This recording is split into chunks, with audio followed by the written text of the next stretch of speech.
Bonjour à tous, bienvenue au Forum des acteurs de l'eau. Je suis Francis Schneider, je suis le directeur territorial de l'Agence de l'eau.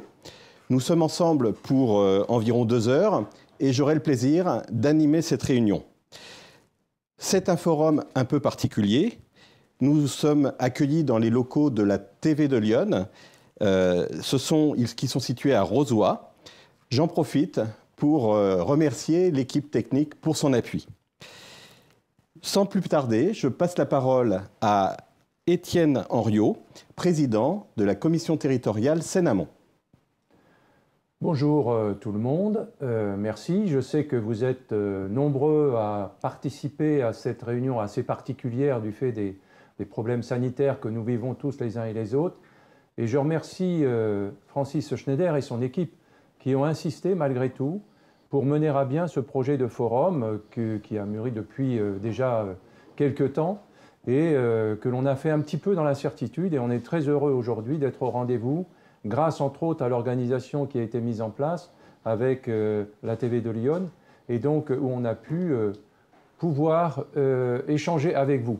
Donc on a fait aussi en sorte que ce forum se rapproche un peu de la réalité en mettant en place des tables rondes, vous verrez ça tout au long de cette matinée, avec aussi des intervenants qui soient sur place ou qui soient à Nanterre, à travers des films que vous allez avoir le plaisir de regarder également, et donc et la possibilité pour vous, bien sûr, de poser des questions par mail. On ne peut pas, bien sûr, du fait des problèmes sanitaires, on ne peut pas fonctionner comme on pourrait en conditions normales, mais néanmoins, vous avez la possibilité de vous exprimer. Donc tout est au rendez-vous pour faire de cette matinée une matinée de travail intéressante. Et donc, bonne matinée ce matin. Et on se retrouve tout au long de cette matinée pour évoquer les divers sujets importants qui seront abordés aujourd'hui et avec l'appui des personnes de l'agence, mais aussi d'autres personnes qui interviendront. Monsieur Schneider, je vous redonne la parole. Merci, Monsieur le Président. Alors, François Sauvadet, le président du comité de bassin, est retenu aujourd'hui à une session du Conseil départemental de Côte-d'Or. Il a tout de même tenu à être présent avec nous et je vous laisse découvrir son message. C'est une commission territoriale tout à fait particulière qui va s'ouvrir aujourd'hui et en visioconférence. Évidemment, nous sommes tous face à une pandémie qui nous oblige à réviser la façon dont nous nous réunissons. D'abord, je voudrais vraiment féliciter Étienne Henriot de l'avoir organisé, le président de la comité Seine-Amont. Féliciter aussi Francis Schneider, parce que en même temps que nous avons toutes ces difficultés du quotidien à vivre, nous devons aussi continuer d'agir pour préserver notamment une ressource qui est essentielle pour nous tous, l'eau. Et nous avons pu vérifier encore dans l'été que nous venons de passer combien nous avons été confrontés à des problèmes de sécheresse, et particulièrement sensibles dans les zones d'élevage, et encore plus sensibles notamment dans ce territoire qui est à la source de la Seine notamment, et de ses affluents. Donc nous avons à travailler ensemble, et nous avons à mobiliser aussi tous les élus locaux. Il faut penser à l'activité économique. Vous le savez, il y a eu un plan de relance qui a été engagé par l'Agence de l'eau, un plan de soutien qui a été également prévu directement par nos services. Et en tout cas, il faut le mobiliser maintenant. Et surtout, il faut que chacune des équipes municipales, chacun des syndicats des eaux se saisissent de cette question. Renouvellement des réseaux, vous savez que c'est un enjeu qui reste d'actualité. Mais en même temps, répondre aux défis du futur. Malgré le confinement, on vient d'ailleurs de travailler ensemble au comité de bassin pour élaborer un schéma directeur d'aménagement et de gestion des eaux. Il sera soumis à débat public. Je souhaite que ce débat soit extrêmement large. On le voit bien, ces défis ne seront relevés que s'il y a échange et convergence de points de vue. Je ne dis même pas consensus, mais c'est la chance des comités de bassin, c'est la chance des comités territoriaux de pouvoir confronter les points de vue, de pouvoir regarder les mobilisations de la ressource en eau, qui est devenue beaucoup plus rare, et avec le changement climatique qui le sera demain, et en même temps de pouvoir assurer l'activité économique, de garantir la biodiversité, de travailler à la qualité. Et je sais que chacun des acteurs a en charge cet objectif commun. Donc j'espère que cette comité permettra de déboucher aussi sur des contributions concrètes, parce que rien de grand ne se construira sans les acteurs de terrain. C'est ma conviction profonde. rien de grand ne se construira aussi dans le dialogue et dans l'échange. Donc, bonne comité à tous. Et puis, j'attends bien évidemment vos conclusions pour qu'on puisse aussi apporter des contributions efficaces de terrain pour faire en sorte que ce qui nous importe, c'est-à-dire faire face à un changement climatique que plus personne n'ose contester, bien une chance du développement économique, une chance pour le développement et la préservation de la biodiversité. C'est ça l'enjeu qui est devant nous. Bon courage et bonne séquence de travail. Nous voilà de retour sur le plateau de notre partenaire, la TV de Lyon. Nous allons à présent accueillir Patricia Blanc, directrice générale de l'Agence de l'eau Seine-Normandie. Elle se trouve à Nanterre, dans les Hauts-de-Seine, mais elle va s'adresser à nous en direct pour le forum des acteurs de l'eau en Seine-Amont. Bonjour à tous, est-ce que vous m'entendez bien comme ça? Très bien. Bien, alors je continue. Merci Monsieur le Président d'avoir tenu avec les équipes de l'Agence de l'eau à organiser ce forum Seine-Amont. Pour nous, c'était vraiment important de garder le lien avec la communauté de l'eau dans cette période où on a encore beaucoup de choses à faire et une série de dispositions à prendre pour permettre à l'économie de reprendre dans les conditions difficiles que nous connaissons.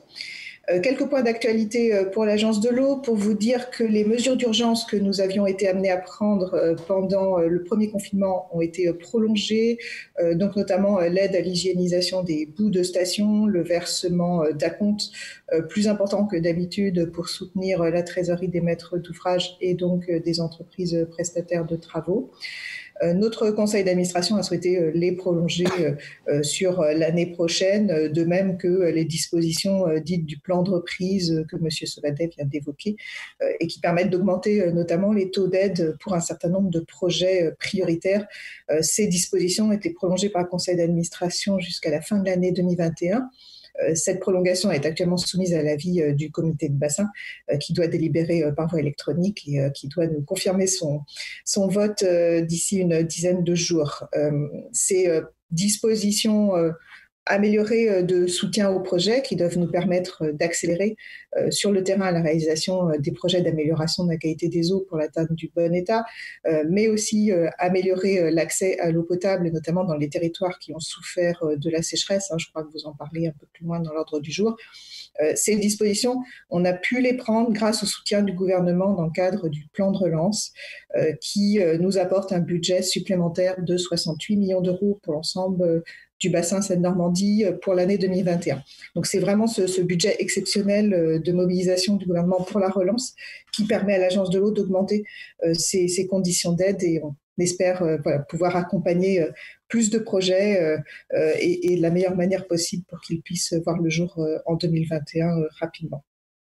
Vous dire également que, comme l'a dit notre président du comité de bassin, le comité de bassin a adopté le projet de SDAGE pour la période 2022-2027, que ce projet sera soumis l'année prochaine à la consultation des assemblées et du public et on espère là aussi le retour le plus large possible des uns et des autres. C'est important de se prononcer sur cette trajectoire puisque 2022-2027, c'est un cycle qui normalement aurait dû être le dernier cycle d'application de la directive cadre sur l'eau. On sait bien qu'on ne sera pas au bon état partout en 2027, mais des progrès attendus sont importants avec une augmentation de 20% des masses d'eau en bon état d'ici 2027. C'est un enjeu ambitieux, mais on pense que avec les moyens qui sont ceux des agences de l'eau, mais aussi avec l'amélioration des techniques, des connaissances, la mobilisation des maîtres d'ouvrage, des collectivités, des entreprises, des agriculteurs sur le terrain, on voit que les choses bougent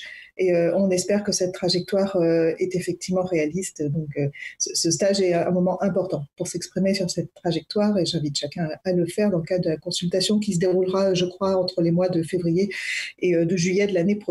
Vous aurez largement le temps de participer. Un mot pour vous dire aussi que l'an prochain, nous renouvelons une partie du comité de bassin.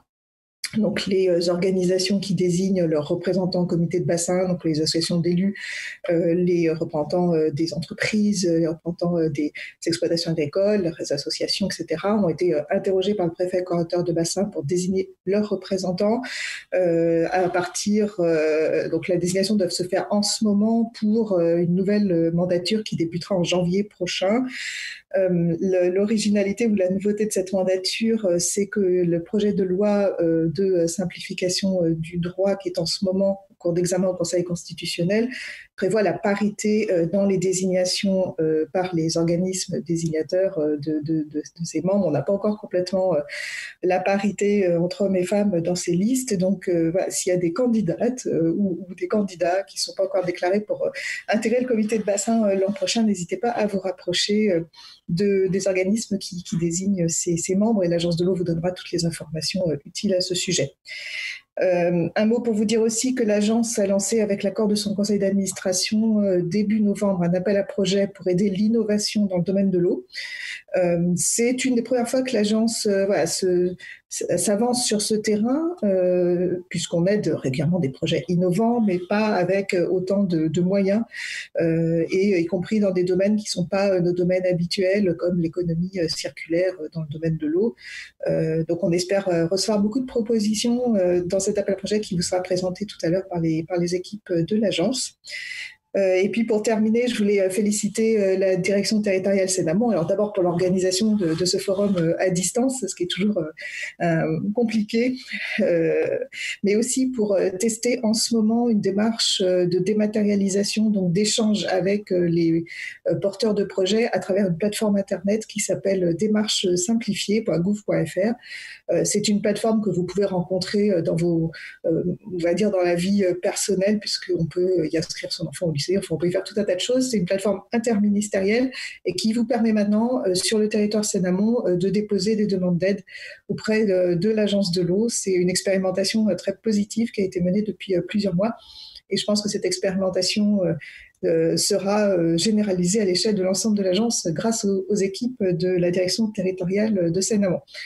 Un dernier mot pour dire que les administrateurs de l'Agence de l'eau qui sont réunis cette semaine ont souhaité que l'agence puisse financer des projets de surveillance des traces du virus SARS-CoV-2 dans les eaux usées, donc notamment des gestionnaires de stations d'épuration qui voudraient surveiller les traces de virus pour mesurer l'évolution de l'imprégnation de la population au fil du temps en amont des stations d'épuration, peuvent se tourner vers les services de l'agence pour des aides et notamment aussi pour orienter ces projets vers le cadre de recherche national dans ce domaine qui s'appelle OBEPIN, qui est un groupe qui est copiloté par le ministère de la Recherche et de la Santé, qui a fixé des protocoles pour savoir comment on pouvait mesurer ces traces de virus et quelles conclusions on pouvait en tirer. C'est bien sûr un sujet compliqué, mais les premiers résultats sont très encourageants pour ce qui concerne le suivi de l'imprégnation de la population par le virus. Moi, j'encourage les collectivités qui voudraient essayer ce type de dispositif à se tourner vers les services de l'agence qui pourront mettre les uns et les autres en relation avec les chercheurs du projet BEPIN. Merci à tous de votre attention et puis bonne réunion de forum. J'espère qu'elle pourra être aussi interactive que si nous étions tous dans une salle. Merci à tous. Bonne journée. Merci Patricia Blanc. Alors, en effet, l'actualité de l'agence est en lien direct avec l'actualité nationale. L'agence est présente pour participer à l'effort de relance de l'actualité économique. Mais avant d'évoquer le plan de relance, je veux vous présenter un film. C'est un film de la série « Ils l'ont fait, pourquoi pas vous ?» C'est une série réalisée par l'agence pour valoriser les travaux des acteurs de l'eau.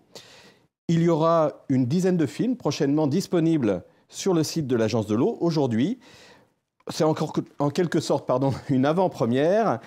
Ce premier film présente les travaux de renaturation des cours d'eau de l'Armance et du Landion sur la commune de Dravet dans l'Aube. Ce sont des travaux de reméandrage et de création de zones humides qui ont été menés par le syndicat mixte du bassin versant de l'Armançon, le SMBVA.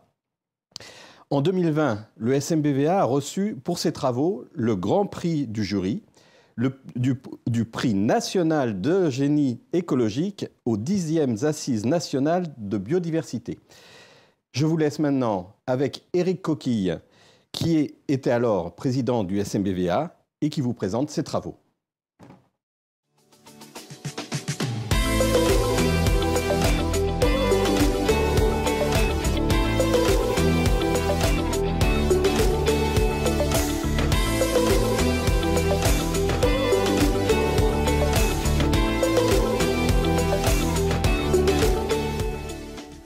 Les enjeux de ce projet sont multiples. D'abord un enjeu biodiversité, très important, un enjeu ralentissement hydraulique, un enjeu adaptation de ce territoire au changement climatique, donc améliorer la résilience du territoire, un enjeu pédagogique en ouvrant ce site au public scolaire et au grand public, et enfin l'enjeu était de fédérer les acteurs locaux, les parties prenantes, pour la réalisation d'un projet territorial et local.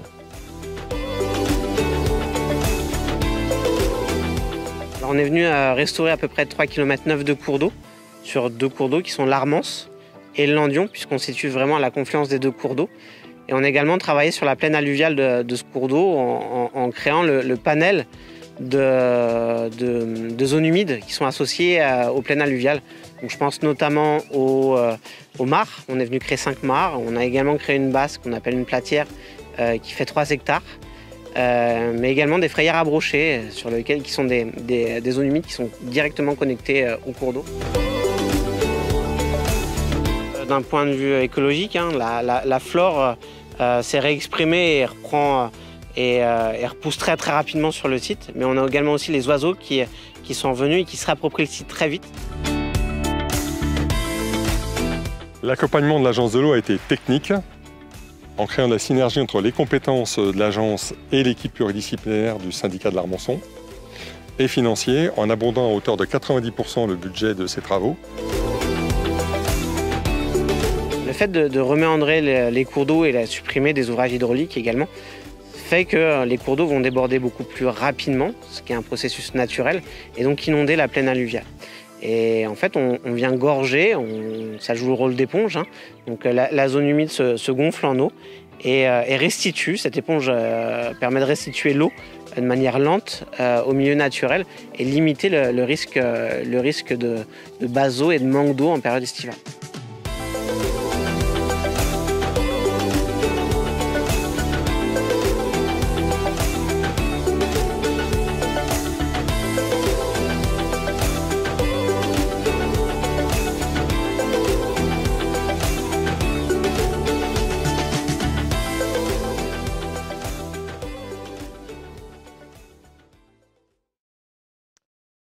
Voilà.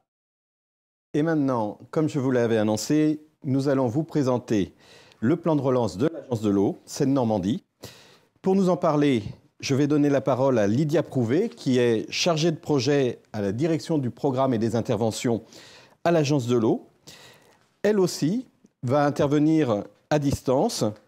Je tiens à préciser que les supports qui vont vous être présentés aujourd'hui seront mis à votre disposition avec un lien de téléchargement.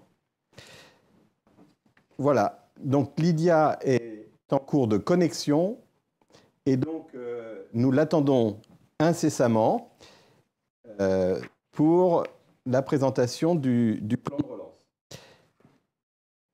Alors, si des fois elle ne venait pas, je pourrais m'improviser pour cette présentation, ou sinon nous enchaînerons peut-être avec la séquence suivante et puis peut-être que Lydia pourra nous retrouver un petit peu plus tard pour cette présentation. On va peut-être à ce moment-là enchaîner avec la table ronde, si nos invités peuvent venir. Voilà, nous allons commencer avec la première table ronde qui porte sur le thème des économies d'eau. Avant de passer la parole à nos invités, je vous rappelle que vous avez la possibilité d'adresser vos questions par messagerie électronique à l'adresse qui vous a été indiquée dans les invitations que vous avez reçues avec le lien pour la chaîne YouTube. Je vous redonne cette adresse, c'est aesn.dtsam@dsm.fr. gmail.com. Et moi, je vous ai vu tout à l'heure.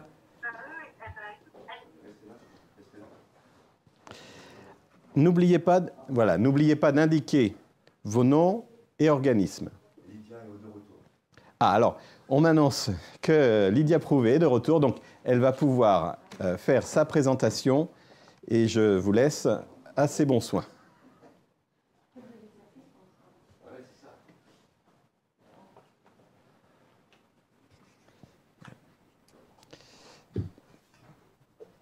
C'est coupé, là? Comment? Oui, Lydia Prouvé, on vous écoute.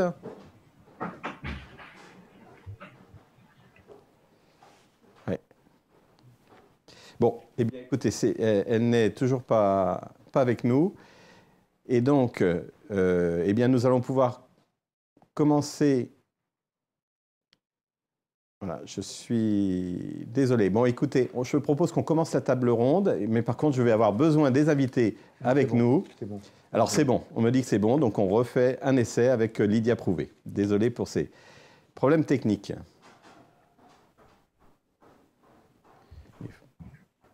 Lydia, c'est à vous. Si vous nous entendez, on vous écoute. Alors, moi, je vous entends. Bon, eh bien, allez-y, on vous écoute aussi. Je ne vous vois pas. Eh bien, c'est normal, mais allez-y. Tout va très bien. Alors, je vous souhaite le bonjour à tous. Et donc, je vais vous parler du plan de relance. Pour ce faire, donc, moi, je suis Lydia Prouvé. Je suis chargée de mission à la direction du programme et des interventions. Je vais partager mon écran pour vous faire partager donc la présentation.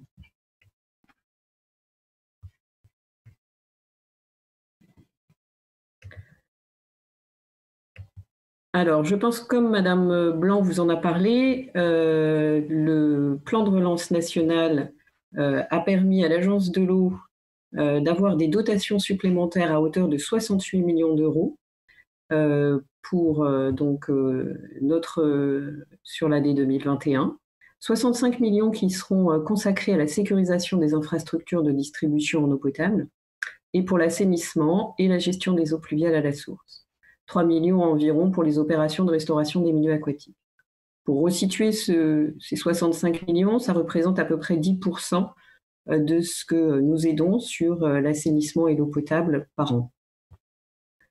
Les projets en fait qui sont retenus dans le cadre du plan de relance et qui donc ont fait l'objet d'une identification dans le document qui nous a été remis dans le cadre du plan de relance national, à la fiche page 45 du plan de relance, concernent donc tout particulièrement la modernisation des réseaux d'eau potable, bien évidemment sur l'objet de la conclusion des schémas directeurs d'alimentation en eau potable qui mettent en évidence des faiblesses de rendement et le besoin de modernisation et d'interconnexion.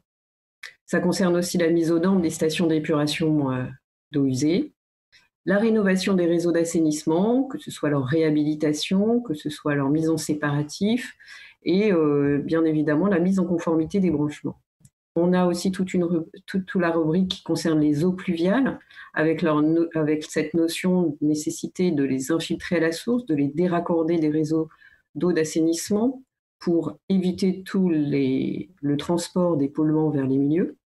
Et bien évidemment, l'hygiénisation des boues de stations d'épuration dans le cadre du Covid et notamment de la nécessité de les rendre hygiéniques dans le but de les valoriser. Les projets sont sélectionnés dans les objectifs de ce plan de relance. Les projets doivent avoir un impact environnemental ou sanitaire significatif et elles se concrétisent par un emploi de main-d'œuvre. On est dans le cadre de la relance économique et c'est dans cet objectif-là que les projets sont accompagnés. Ils relèvent bien évidemment des domaines prioritaires de la politique de l'eau sur le bassin, donc nous poursuivons toujours les objectifs d'atteinte des objectifs DCE, de la baignade durable en Île-de-France, mais aussi dans les projets qui s'inscrivent plus concrètement dans nos contrats eau et climat, mais aussi dans la désignation et dans les projets qui sont inscrits au PAOT, dans le cadre des plans d'action opérationnelle territorialisés portés par les services de l'État, notamment en accompagnement avec l'agence. Ils remplissent un certain nombre d'objectifs aussi des accords de partenariat que l'État peut concrétiser donc avec les régions. Bien évidemment, il faut que ces projets soient suffisamment mûrs pour un engagement des aides en 2021 et un démarrage rapide des travaux. On est bien toujours dans cette logique de relance économique au niveau national. Le conseil d'administration de l'agence s'est réuni le 17 novembre, à la fois pour participer à la déclinaison de ce plan de relance dans le cadre donc des programmes de l'agence. Et nous attendons un vote du comité de bassin prévu pour le 9 novembre pour compléter en fait ces déclinaisons du plan de relance. Les premières adoptions concernent bien évidemment la hausse du budget initial de l'agence qui va concerner ces 65 millions, enfin ces 68 plus précisément, et les modifications du 11e programme avec notamment des augmentations des taux d'aide, et c'est ce que je vais vous expliquer par la suite. On est toujours dans nos objectifs prioritaires de la préservation de l'eau et des milieux aquatiques, et toujours dans le cadre d'accompagner les territoires dans leur adaptation au changement climatique. Actuellement, la sélection des projets, elle se fait par les préfets de région, les départements, en lien avec les territoires et notamment sur des propositions de l'agence. Le préfet coordonnateur de bassin sera quant à lui garant d'un bon équilibre de la répartition de ces financements autour de ces projets. Alors, comment va se décliner plus précisément ce plan de relance en matière d'aide? Ce sera au travers de l'évolution de notre plan de reprise qui avait été adopté en juin et qui va donc accompagner le plan de relance. Le plan de reprise, donc en juin, il avait été adopté à la fois pour des mesures d'urgence dans le cas du Covid et à la fois dans la reprise aussi économique. Et ils avaient conclu déjà donc en juin à des taux d'aide qui avaient été augmentés, plus spécifiquement donc sur l'hygiénisation des boues de station, avec une augmentation d'un taux d'aide qui pouvait aller à 80%. Le principe des taux augmentés était finalement de transformer les avances prêts à taux zéro de l'agence en subventions. Donc, ça concernera aussi bien évidemment les travaux d'assainissement, donc stations, réseaux, et la gestion des eaux pluviales avec un taux augmenté à 60% pour les projets prioritaires, toujours dans l'objectif de l'atteinte des objectifs de la DCE. Pour les projets prioritaires en alimentation en eau potable, on est aussi toujours sur des conclusions de schéma directeur d'alimentation en eau potable. Là, on vise plus spécifiquement la lutte contre les fuites, avec une augmentation du taux de subvention à 60% dans le cadre des zones de revitalisation rurale, et à 40%, on va dire, pour les communes urbaines. On exclut les métropoles et les communautés urbaines de ce dispositif. On a aussi la sécurisation de l'alimentation en eau potable dans les territoires soumis à des équilibres quantitatifs et exposés au risque sécheresse. Donc, on est toujours pour les communes rurales. Et dans ce cadre, on est aussi dans des travaux qui concernent à la fois l'interconnexion, mais aussi les unités de traitement qui seraient nécessaires dans ces configurations. Enfin, on augmente aussi les taux dans le cadre des projets de restauration du milieu. Bien évidemment, ils étaient déjà assez élevés, mais là, on apporte des taux, on élève les taux à 80%, notamment dans le cadre des dispositifs de franchissement. Et là, c'est spécifiquement pour les ouvrages de navigation. Et dans le cadre de la suppression des obstacles à la continuité, on augmente à 90% pour les ouvrages qui sont identifiés dans les PAOT. Ça, finalement, élargit le dispositif où nous avions déjà 90% dans le cadre où nous étions déjà dans des contrats eau et climat. Enfin, un certain nombre de modalités du programme ont aussi été adaptées, à savoir donc l'allongement de la période des taux bonifiés. Démarrage, dans notre plan de reprise, nous étions jusqu'à mi-2021. Là, nous allongeons en fait la période de la réception des dossiers complets jusqu'à mi-juillet 2022, fin juillet 2022. Et nous avons aussi, donc, et ça concerne principalement les opérations d'assainissement et d'eau potable. Nous avons aussi adapté les prix de référence, notamment pour les réseaux d'assainissement et les projets d'activité économique. Et l'objectif, bien évidemment, c'est à la fois de prendre en compte les surcoûts liés au Covid, mais aussi la complexité des travaux et aider à ce que des travaux prioritaires puissent émerger sur cette période. Enfin, on est dans cette période intermédiaire, nous attendons le vote du comité de bassin pour finaliser l'adoption de cette intégration du plan de relance, avec notamment des évolutions sur les taux d'aide en assainissement, où on sent dévoiler l'ensemble des dispositifs que validera le comité de bassin, à savoir qu'on ajouterait l'aide à 20%, les taux d'aide à 20% classiques que l'agence apporte, et donc en plus des aides de 60% pour l'assainissement. Voilà, j'en ai terminé et je vous remercie de votre attention. Merci Lydia, merci. Et bien voilà, c'est le moment, j'accueille nos deux premiers invités pour la table ronde. Donc, Frédéric Collat et Nicolas Juillet. Frédéric Collat, bonjour. Bonjour. Voilà, vous êtes élue à Joigny, vous êtes surtout vice-présidente au Conseil régional de Bourgogne-Franche-Comté. J'ajoute que vous êtes membre du comité de bassin. Voilà, la région Bourgogne-Franche-Comté est engagée pour l'environnement, notamment dans le domaine de la rénovation énergétique et de la rénovation énergétique des logements. Tout ça en menant des actions en faveur de la protection des ressources, et puis parmi ces ressources, l'eau, qui est un sujet important. Le Conseil régional accompagne les collectivités et les porteurs de projets, d'une façon générale, pour développer ces actions. Alors, ma première question sera pour évoquer le fait que nous connaissons depuis plusieurs années des périodes de sécheresse. Je voudrais vous demander quel est, selon vous, l'enjeu des économies d'eau dans le contexte du changement climatique. Alors l'enjeu des économies d'eau, il est important, il a été largement souligné depuis le début de la matinée. Et vous l'avez dit, notre région, la Bourgogne-Franche-Comté, elle connaît fréquemment des situations de tension sur la ressource en eau. Et puis, parvenir à cet équilibre que l'on doit trouver entre les ressources disponibles et les volumes qu'on peut prélever, ça implique de mieux connaître et surtout de partager la ressource, mais d'adapter les usages. Et c'est là tout l'enjeu des politiques que l'on peut porter ici sur les 8 départements de la région Bourgogne-Franche-Comté. C'est par la mise en place de plans territoriaux de gestion des eaux. C'est une voie qui permet l'adaptation au changement climatique. Et puis, c'est aussi des plans de gestion qui permettent de définir les partages et vraiment les programmes d'action qui vont permettre de concilier ces usages. Donc l'enjeu, il est extrêmement important ici en région, ici sur ce territoire où nous pouvons nous trouver.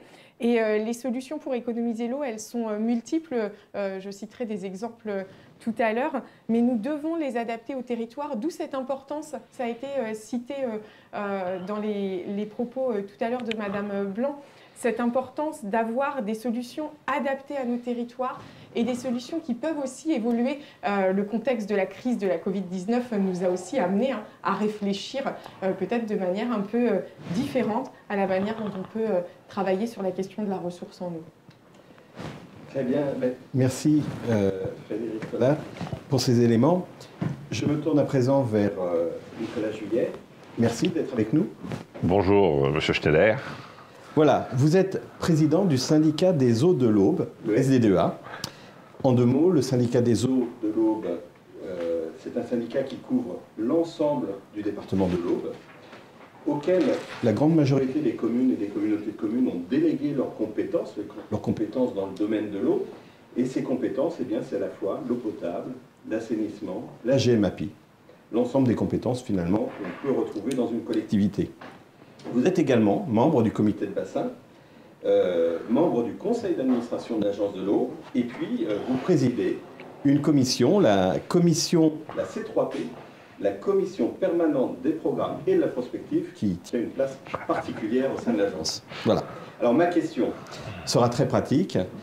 En quoi les problèmes des fuites dans les réseaux d'eau potable a-t-il un impact sur la gestion des services des eaux, des services de l'eau? Et puis, quelles sont les incidences pour les usagers? Alors, merci Monsieur Schneider. Le syndicat départemental des eaux s'occupe aussi de démoustication, mais il n'y en a pas partout, heureusement. Non, je crois qu'effectivement, le plan et le travail par rapport aux fuites des réseaux d'eau fait qu'on doit être efficient, même si à un moment, un certain nombre de personnes nous disent que les réseaux qui fuient, l'eau quelque part retourne à l'environnement, mais je crois que ce n'est pas quelque chose dont on peut se satisfaire. Très clairement, il y a quand même des coûts à un moment ou à un autre, les coûts d'extraction de l'eau avec l'électricité, les coûts de pré-traitement, puisque souvent il y a de l'eau de javel de mise, et effectivement, on ne déplace pas forcément l'eau, et elle n'est pas forcément fuyarde aux places où on l'a prélevée. Donc je crois qu'on est tous dans le schéma de dire que l'eau est une denrée rare, et que cette denrée rare doit être économisée, mais doit être économisée, je dirais, de plusieurs manières. Effectivement, il y a les fuites d'eau, mais ce qui a été présenté tout à l'heure par Éric Coquille sur le reméandrage, sur garder l'eau à la source, c'est vraiment un élément important. Et moi, je cite toujours l'exemple que quand la Seine est en débordement à Nogent-sur-Seine et qu'elle est à 400 mètres cubes seconde, on a en une journée la consommation de l'ensemble du département pour les habitants. Donc il y a un moment, il faut qu'on puisse garder l'eau sur nos têtes de bassin, il faut qu'on puisse garder l'eau sur nos territoires pour que dans les périodes estivales et dans les périodes sèches, on puisse continuer d'avoir de l'eau. Parce que je crois que, et on l'a vu depuis 2 ans, même si il y a un petit bout de temps qu'on regarde ces éléments-là, depuis 2 ans, on est quand même avec des périodes de pluie importantes et des périodes de sécheresse importantes, et on voit que des zones qui n'étaient pas forcément en tension deviennent en tension aujourd'hui, et ça, on doit effectivement regarder l'ensemble de ces problématiques et l'ensemble de ce schéma de fonctionnement. Très bien, merci Nicolas Juillet. Alors, on me signale que j'avais un petit souci de micro, donc on va changer de matériel. Frédéric Collat, en quoi la question de l'économie de l'eau est intégrée par la région dans la gestion de ces infrastructures? Et quand on pense infrastructures dans la région, on pense notamment au lycée.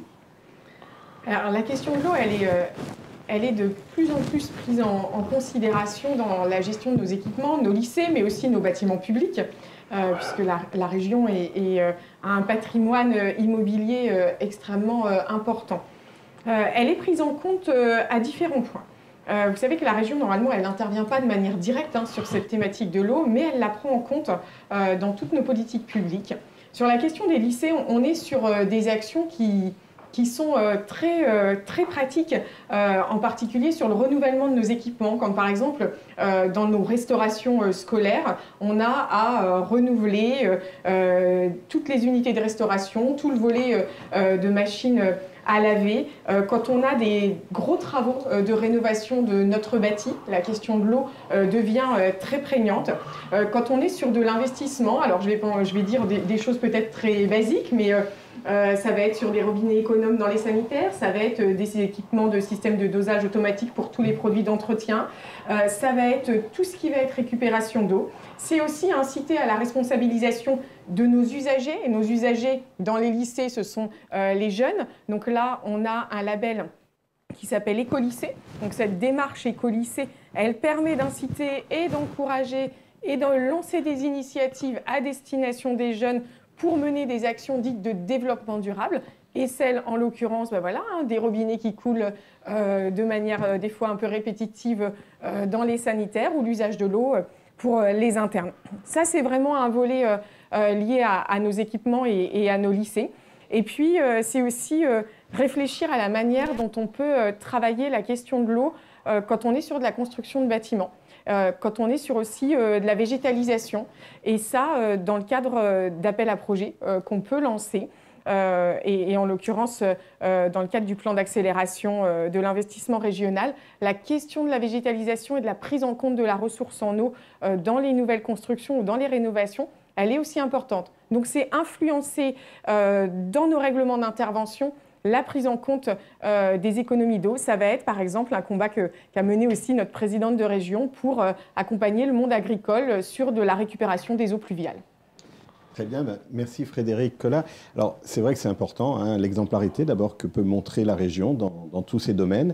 C'est important aussi ces messages, on a beaucoup parlé des lycées, mais à destination des jeunes, parce que c'est dans ces moments-là aussi qu'on a des éléments efficaces. Et puis en préparant nos interventions, je vous l'ai dit, hein, l'Agence de l'eau est là aussi pour vous aider, pour aider la région, pour aider d'autres collectivités qui nous écoutent à mener un certain nombre d'actions, pas dans tout, mais il y a un certain nombre de domaines sur lesquels nous pouvons vous accompagner.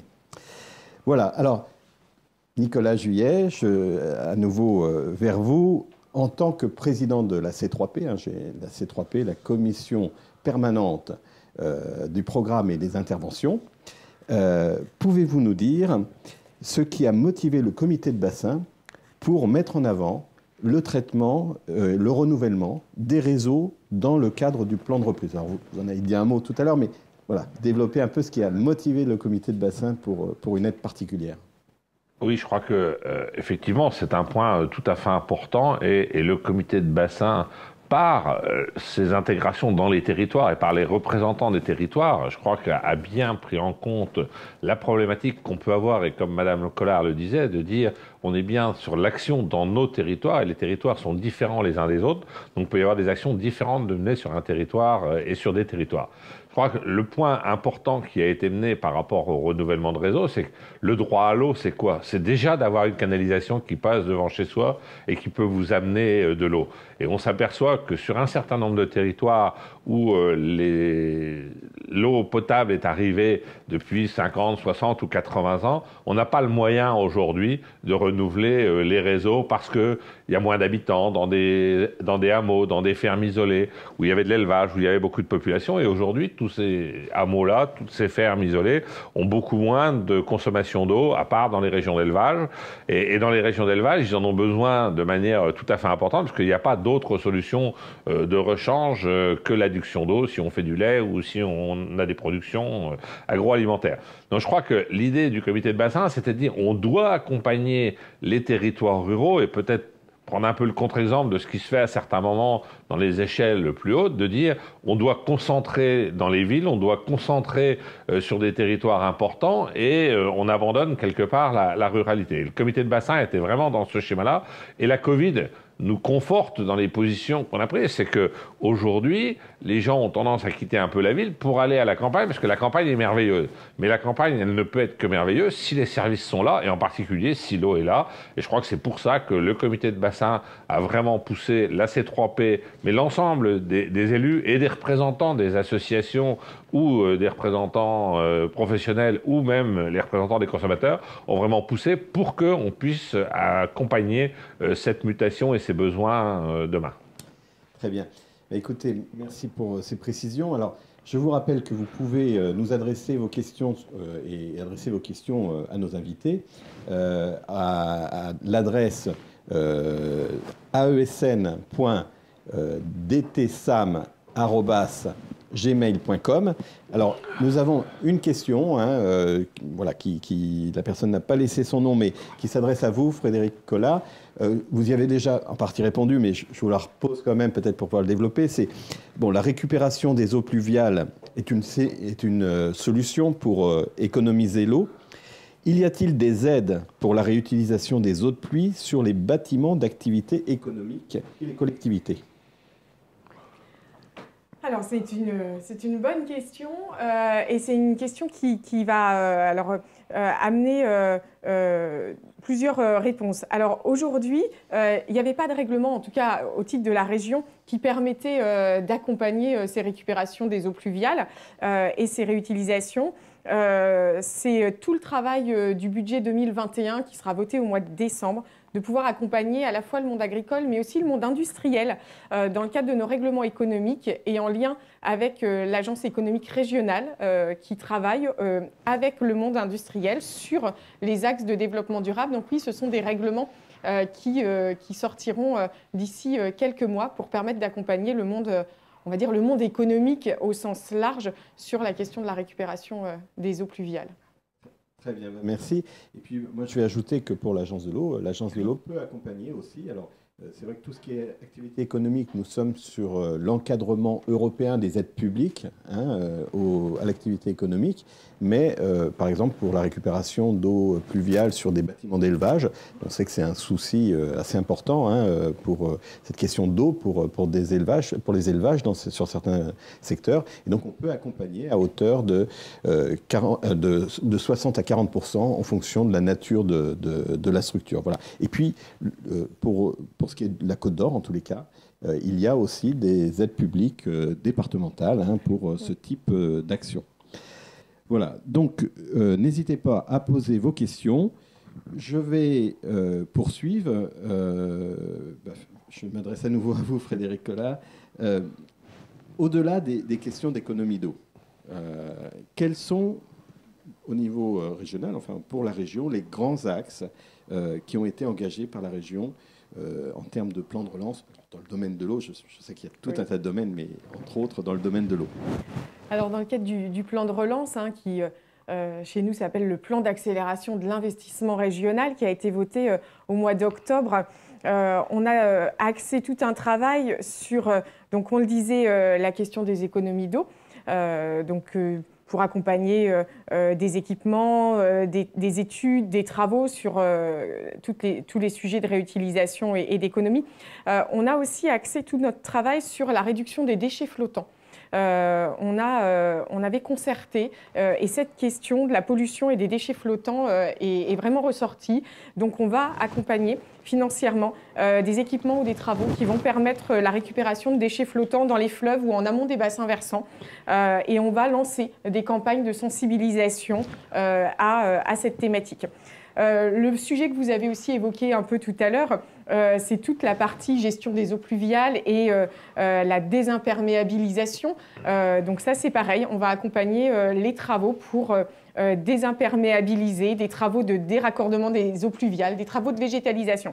Alors je le dis, l'ensemble de ces travaux, l'ensemble de ces aides, elles sont aussi conditionnées à un accord et un travail commun que nous avons, la région, avec l'Agence de l'eau, puisque c'est vraiment main dans la main que l'Agence de l'eau et la région travaillent sur cette question de l'eau. Et dans le cadre, vous, de votre plan de relance et nous, de notre plan d'accélération de l'investissement régional et des propositions, nous aurons des sujets et des subventions associés. Très bien, merci. Alors, on m'a dit qu'on reçoit quand même des questions, mais sur le plan de relance et plan de reprise, et ça, en fait, Lydia Prouvé n'est pas là, et puis je ne serai pas en mesure de répondre en direct. Donc, par contre, on répondra à ces questions, puisqu'on a les personnes qui nous les ont posées. On y répondra en différé. Voilà, vous pouvez continuer à poser des questions pour nos invités ou ceux qui viendront ultérieurement. Voilà, Nicolas Juillet. La question de l'adaptation au changement climatique, je sais que c'est un sujet qui vous tient à cœur.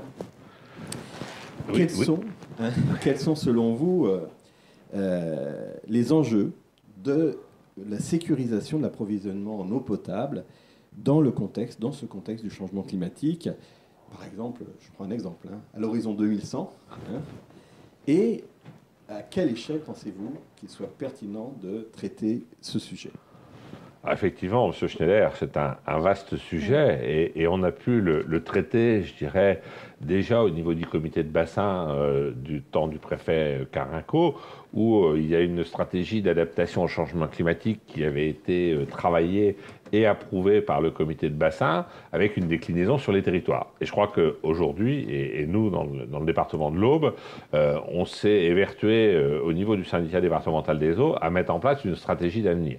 Alors on a appelé stratégie 2100. Alors 2100, ça peut paraître loin, mais c'est que dans 80 ans, et dans 80 ans, les gens qui naissent en ce moment, avec un peu de chance, ils seront encore là, et ils auront peut-être à dire, ceux qui nous ont précédés, ils auraient quand même pu essayer d'être un peu plus inventifs et d'être un peu plus prospectifs.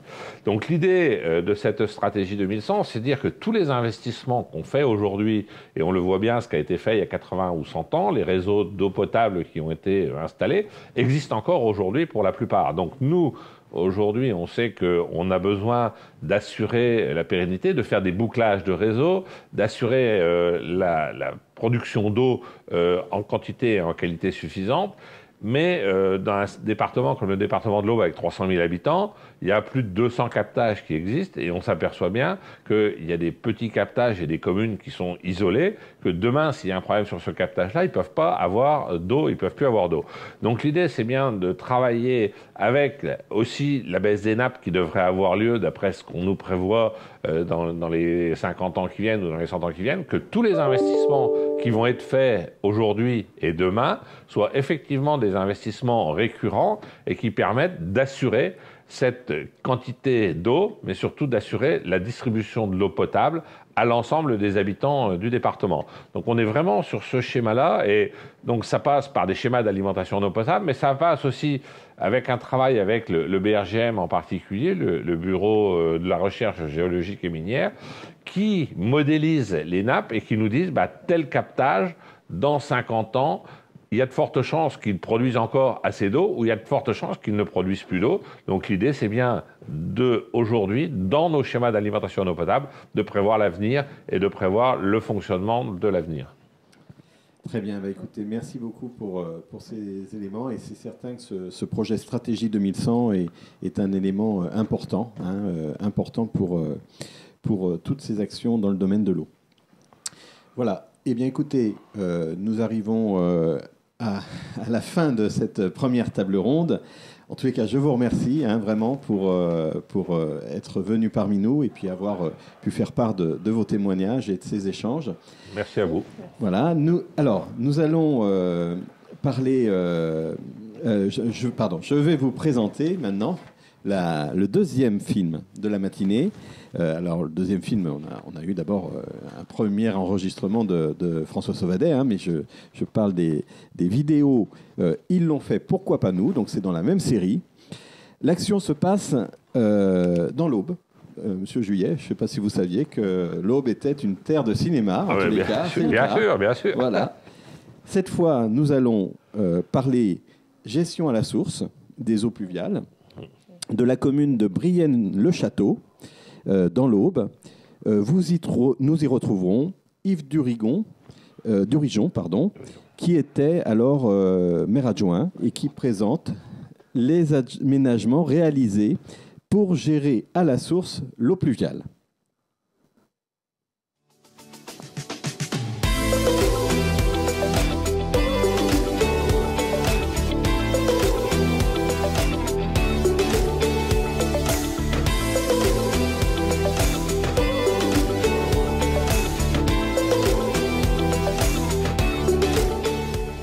Au moment où j'ai pris mes fonctions en 2008, effectivement, j'ai eu les premières rencontres avec l'agence de l'eau sur un des travaux qui était le boulevard Napoléon. Et c'est à ce niveau-là où j'ai commencé à saisir, et surtout qui m'ont ouvert les yeux sur la politique de l'eau. À chaque fois que des travaux étaient présentés et que se présentaient sur la commune de Brienne, des travaux de voirie ou des travaux d'aménagement de place ou autre, systématiquement, on traitait les eaux pluviales. C'est-à-dire en début 2008, on avait sur Brienne-le-Château, au cours des orages importants qui s'abattaient, des zones de Brienne sur lesquelles il y avait des remontées d'eau et des inondations.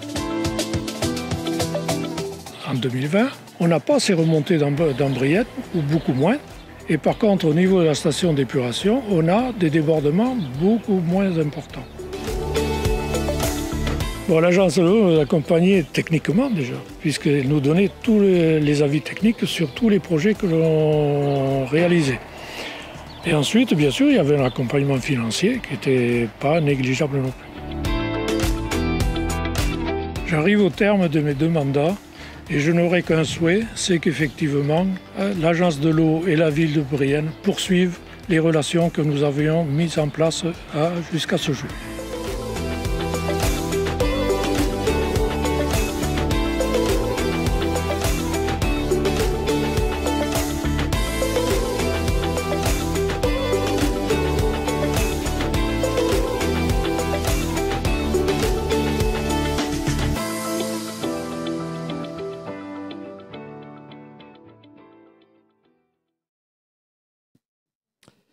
Alors, nous allons parler à présent innovation.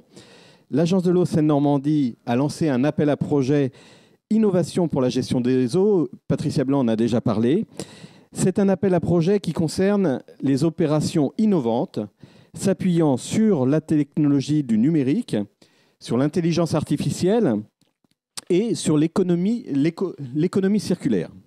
Alors, il s'inscrit dans les conclusions des Assises de l'eau qui ont été portées par le ministère de la Transition écologique et solidaire. Je n'en dis pas plus. Lydia, on vous écoute une nouvelle fois. Oui, bonjour à tous, encore une fois. Je vais donc vous parler de l'appel à projet innovation dans le cadre de la transition numérique et économie circulaire. Je partage mon écran. Voilà.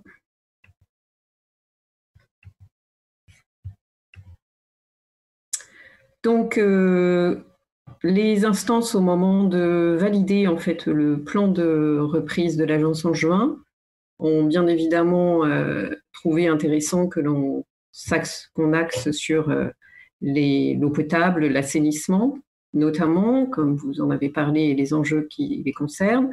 Toutefois, il y avait quand même une idée que nous restions sur des sujets qui étaient très centrés sur nos aides classiques. L'idée était donc d'essayer d'aller un peu au-delà et d'accompagner les collectivités vers des projets plus d'avenir. Et donc, plusieurs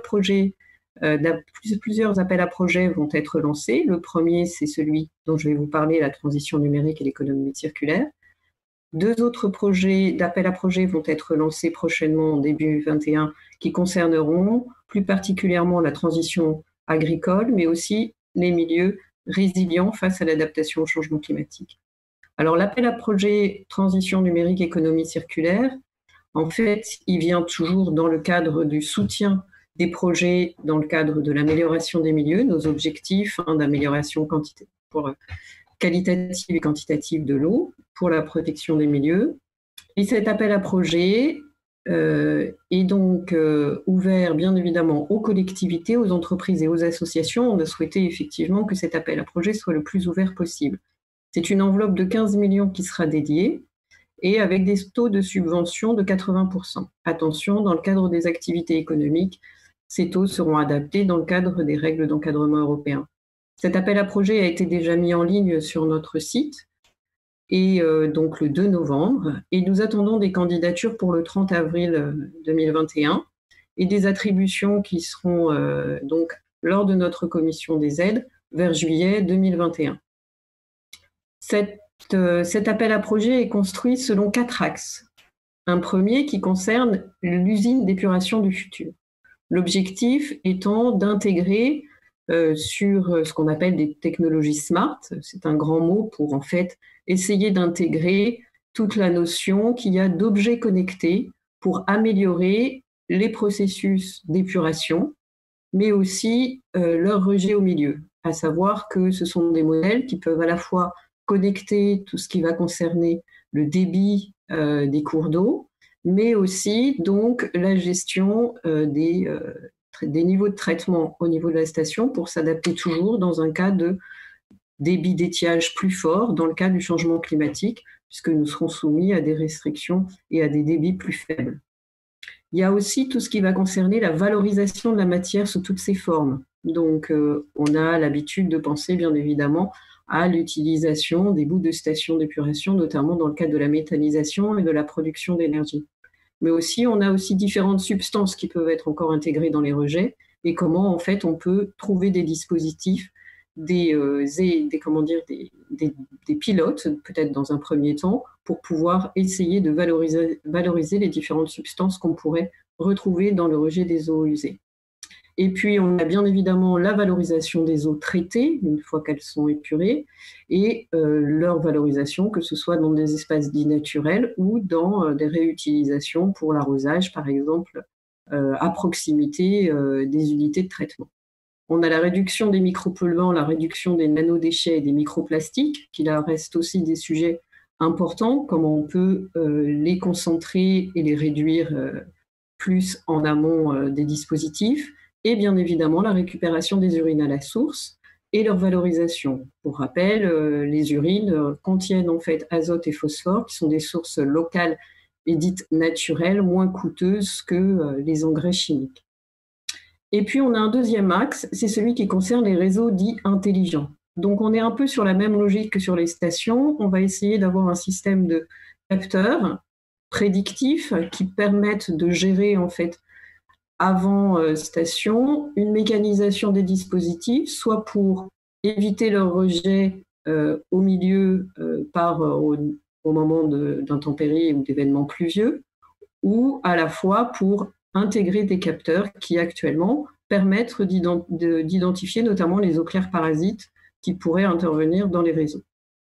Nous avons aussi tout ce qui va concerner des dispositifs plus numériques sur la gestion patrimoniale des réseaux, à la fois leur connaissance, leur durée de vie, leur contexte d'implantation pour justement avoir une idée de leur fiabilité dans le temps, et la détection précoce des fuites.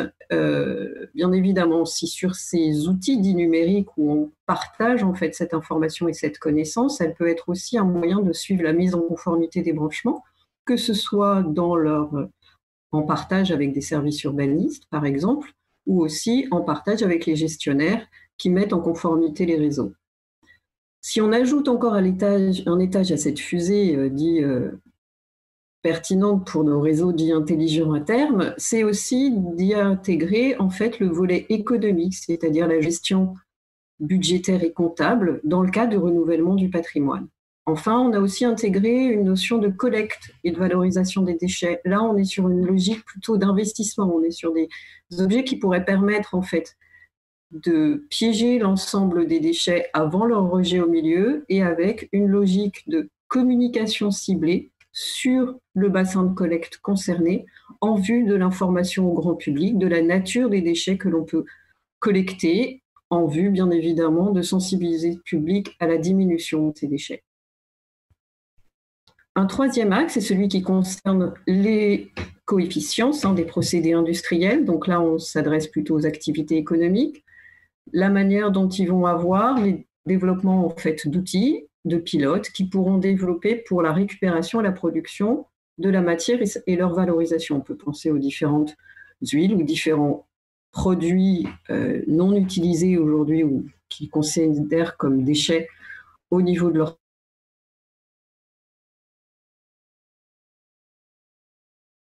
les intégrer dans une continuité, dans un recyclage. L'économie circulaire, dans un grand mot, c'est quoi? C'est on diminue la ressource et on valorise au maximum les produits issus des transformations. Il y a aussi tout ce qui concerne les substances à valeur montante dans différents procédés industriels. On peut être amené en fait à avoir des produits secondaires qui ont une valeur et qui pourraient être valorisés donc à d'autres usages. On a la réutilisation des produits de l'épuration, les eaux traitées, les eaux pluviales pour de nouveaux usages. Et ensuite, le développement territorial de type écologie industrielle.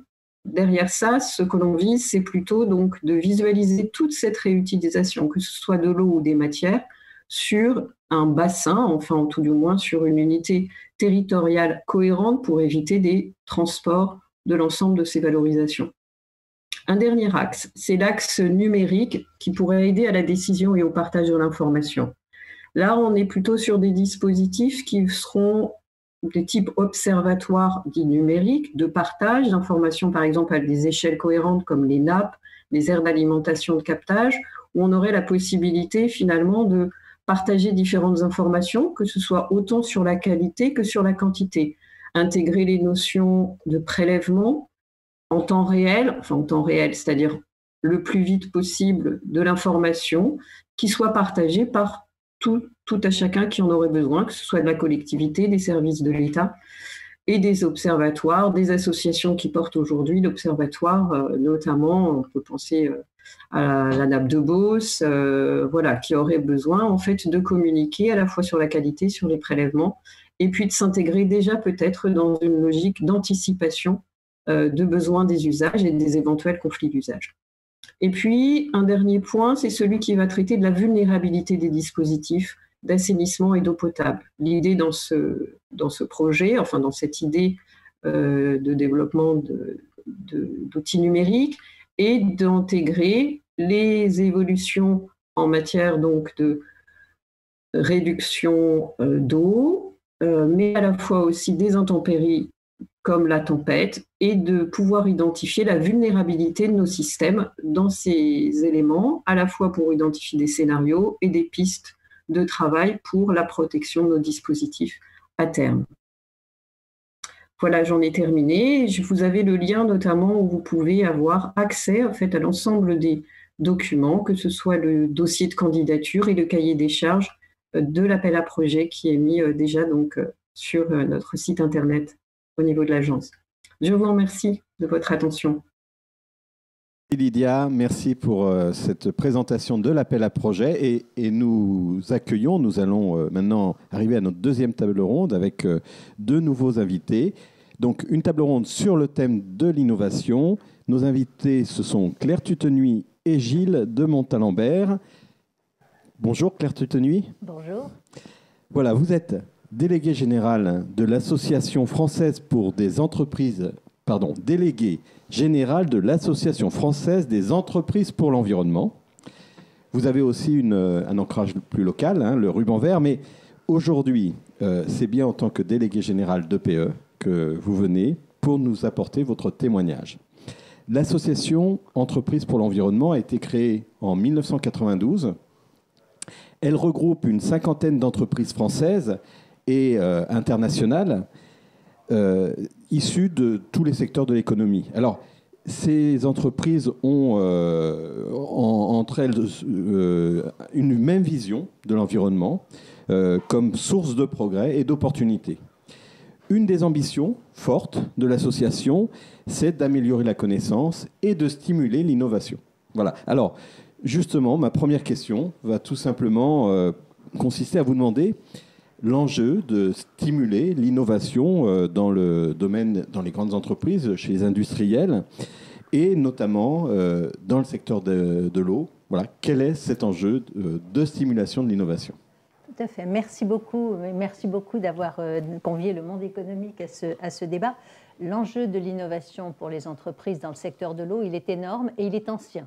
La loi sur l'eau est une des premières lois sur l'environnement, ce qui veut dire que la pression sociétale sur l'eau est une pression qui est forte, ancienne, et auquel tout le monde est extrêmement sensible dans les entreprises. Et l'enjeu, il est évidemment économique, mais il est économique pas tant parce que l'eau coûte très cher et que réduire la consommation d'eau, ça réduit les coûts. Il y a beaucoup d'approches qui ont été faites sur le vrai coût de l'eau. Et le vrai coût de l'eau pour une entreprise, c'est le manque d'eau, qui peut conduire de temps en temps à fermer l'exploitation. Il n'y a plus d'eau dans des pays, pas en France encore, mais voilà. Des problèmes de réputation, des problèmes de contact avec les riverains. Et donc, le vrai coût de l'eau pour une entreprise, c'est ses risques et c'est la gestion des risques. Et les risques sur l'eau sont de toute nature. Et donc, c'est extrêmement important pour tous les utilisateurs et bien entendu pour les entreprises qui servent l'eau, qui apportent l'eau, d'innover et de répondre à chaque fois qu'un risque arrive. Il faut y répondre au plus tôt. Et c'est une source d'innovation très constante, à la fois et tout au long de la chaîne, donc à la fois dans le comptage, dans la gestion, dans les procédés de gestion de l'eau, de traitement de avant, après, et dans l'usage de manière générale. Donc c'est vraiment la recherche de réduction de risque et de win-win. Trouver du business. Le secteur de l'eau français est un très gros secteur, d'ailleurs presque unique dans le monde, particulièrement avec des grands acteurs qu'on connaît bien, Veolia, Suez, mais aussi beaucoup de petits acteurs. Et il y a un partenariat français de l'eau qui est très actif sur la scène internationale. C'est un vrai secteur d'exportation. Donc il y a des enjeux économiques très concrets. Merci pour cet éclairage. Alors, je me tourne à présent vers Gilles de Montalembert. Merci d'être avec nous. Je suis ravi d'être aussi avec vous pour ce sujet très important. Alors, vous êtes un acteur de l'eau. Il y a encore quelques semaines, quelques mois, vous étiez élu de Côte d'Or. Vous avez été plusieurs années maire de La Roche-en-Brénil. Mais c'est surtout pour votre action menée au sein du syndicat des eaux, des services de l'assainissement du Morvan, le Sésame, qu'on connaît mieux sous son acronyme, le Sésame, que nous vous accueillons aujourd'hui. Alors, j'en profite d'ailleurs pour saluer la nouvelle présidente, Martine et Abd Dupin, que j'aurai certainement le plaisir de rencontrer très rapidement. Le Sésame est le syndicat multicompétences qui intervient sur le territoire de l'Auxois-Morvan, Côte d'Orient. Il regroupe 95 communes et sur 4 communautés de communes. Pour notre public, les principales communes du territoire, ce sont Semur-en-Auxois, Vito, Époisse, Précy-Soutil et puis bien sûr La Roche-en-Brénil. Voilà, alors ma première question, dans la continuité de celle posée à Claire Tutenuy, en quoi l'innovation peut représenter un enjeu majeur pour une collectivité, pour un syndicat d'eau? Bon, il n'y a pas de stratisme d'être rural. On sait aussi manipuler l'innovation. Schumpeter, qui était le grand économiste de l'innovation, estime que le fondement et le ressort de toute action économique vient de l'innovation et le progrès technique. Et c'est ainsi que l'eau et l'assainissement est un élément, vous venez de le dire, extrêmement important de l'aspect économique en général. Et en fait, ce n'est pas forcément une innovation. On n'a pas forcément les moyens de Haute-Paris ou d'ailleurs pour mettre une innovation qui serait en rupture avec telle que l'avait connue avant. Schumpeter disait que c'est souvent des grappes d'innovation qui étaient importantes, et c'est comme ça que nous fonctionnons au syndicat depuis longtemps, au syndicat, pour mettre en place plusieurs petites innovations dans différents domaines, que ça peut être la gestion technologique, l'organisationnel, le management, la cohérence globale du projet, qui permettait de pouvoir faire en fait une grande innovation. Et le Sésame, depuis longtemps, est persuadé que de trouver le meilleur équilibre en fait entre l'innovation, qui est gage de performance, de mobilisation des collaborateurs, qui est important, et des adhérents, l'amélioration du service public, d'une part, mais sans oublier la stabilité de l'acquis. Dans le monde rural, c'est important, et la modération du prix du service de l'eau et l'assainissement. Alors, c'est ça qui permet, l'innovation, de trouver le juste milieu de cette formidable aventure qu'on a devant nous, parce que l'innovation, c'est surtout dans les années qui vont venir et qui va être le plus important. Très bien, merci Gilles de Montalembert. Claire Tutenuy, vous avez évoqué à l'instant l'enjeu que représente, l'enjeu stratégique que représente cette question de l'innovation dans le domaine de l'eau. Alors, est-ce que vous pouvez nous en donner quelques exemples ? Je pourrais vous en donner énormément d'exemples et je recommande à tous les auditeurs d'aller sur le site de EPE, Entreprise pour l'environnement. Il y a un ABC d'eau qui donne une centaine de bonnes pratiques d'entreprise, beaucoup innovantes, qui a été publié il y a 2 ans. Donc il y a encore beaucoup d'innovations qu'on peut citer. Téléchargeable gratuitement. Voilà. Et voilà. Et donc, on peut même encore en envoyer à des gens qui seraient très intéressés. Mais je n'étais pas à Paris ces derniers jours, donc je n'ai pas pu en apporter. Je vais vous donner 3 types d'exemples. D'abord, il y a la première source d'innovation, c'est le circuit fermé. Comme je l'ai dit, les entreprises essayent de réduire les risques, donc vont essayer d'être le moins exposées possible et de garder leur eau, de la recycler, de la réutiliser. Et donc, vous avez des résultats très, très étonnants dans des entreprises qui ne sont pas forcément attendues là-dessus, mais Saint-Gobain à Pont-à-Mousson, qui a réduit sa consommation d'eau de 75% en récupérant les pluviales et en recyclant ses eaux de refroidissement, donc avec des traitements. Il y a des process industriels. Renault à Maubeuge, pareil. Circuit fermé, moins 50%. Circuit fermé avec quand même une entrée qui est les pluviales. Donc, ils récupèrent les pluviales, ils gardent les eaux de process, et donc ils ont réduit. Et dans la région, Valourec à Montbard a fait quelque chose aussi, la même chose. Donc ça, c'est la première source d'innovation, et c'est quand même des appels à des traitements particuliers, puisque chaque industrie va avoir son traitement.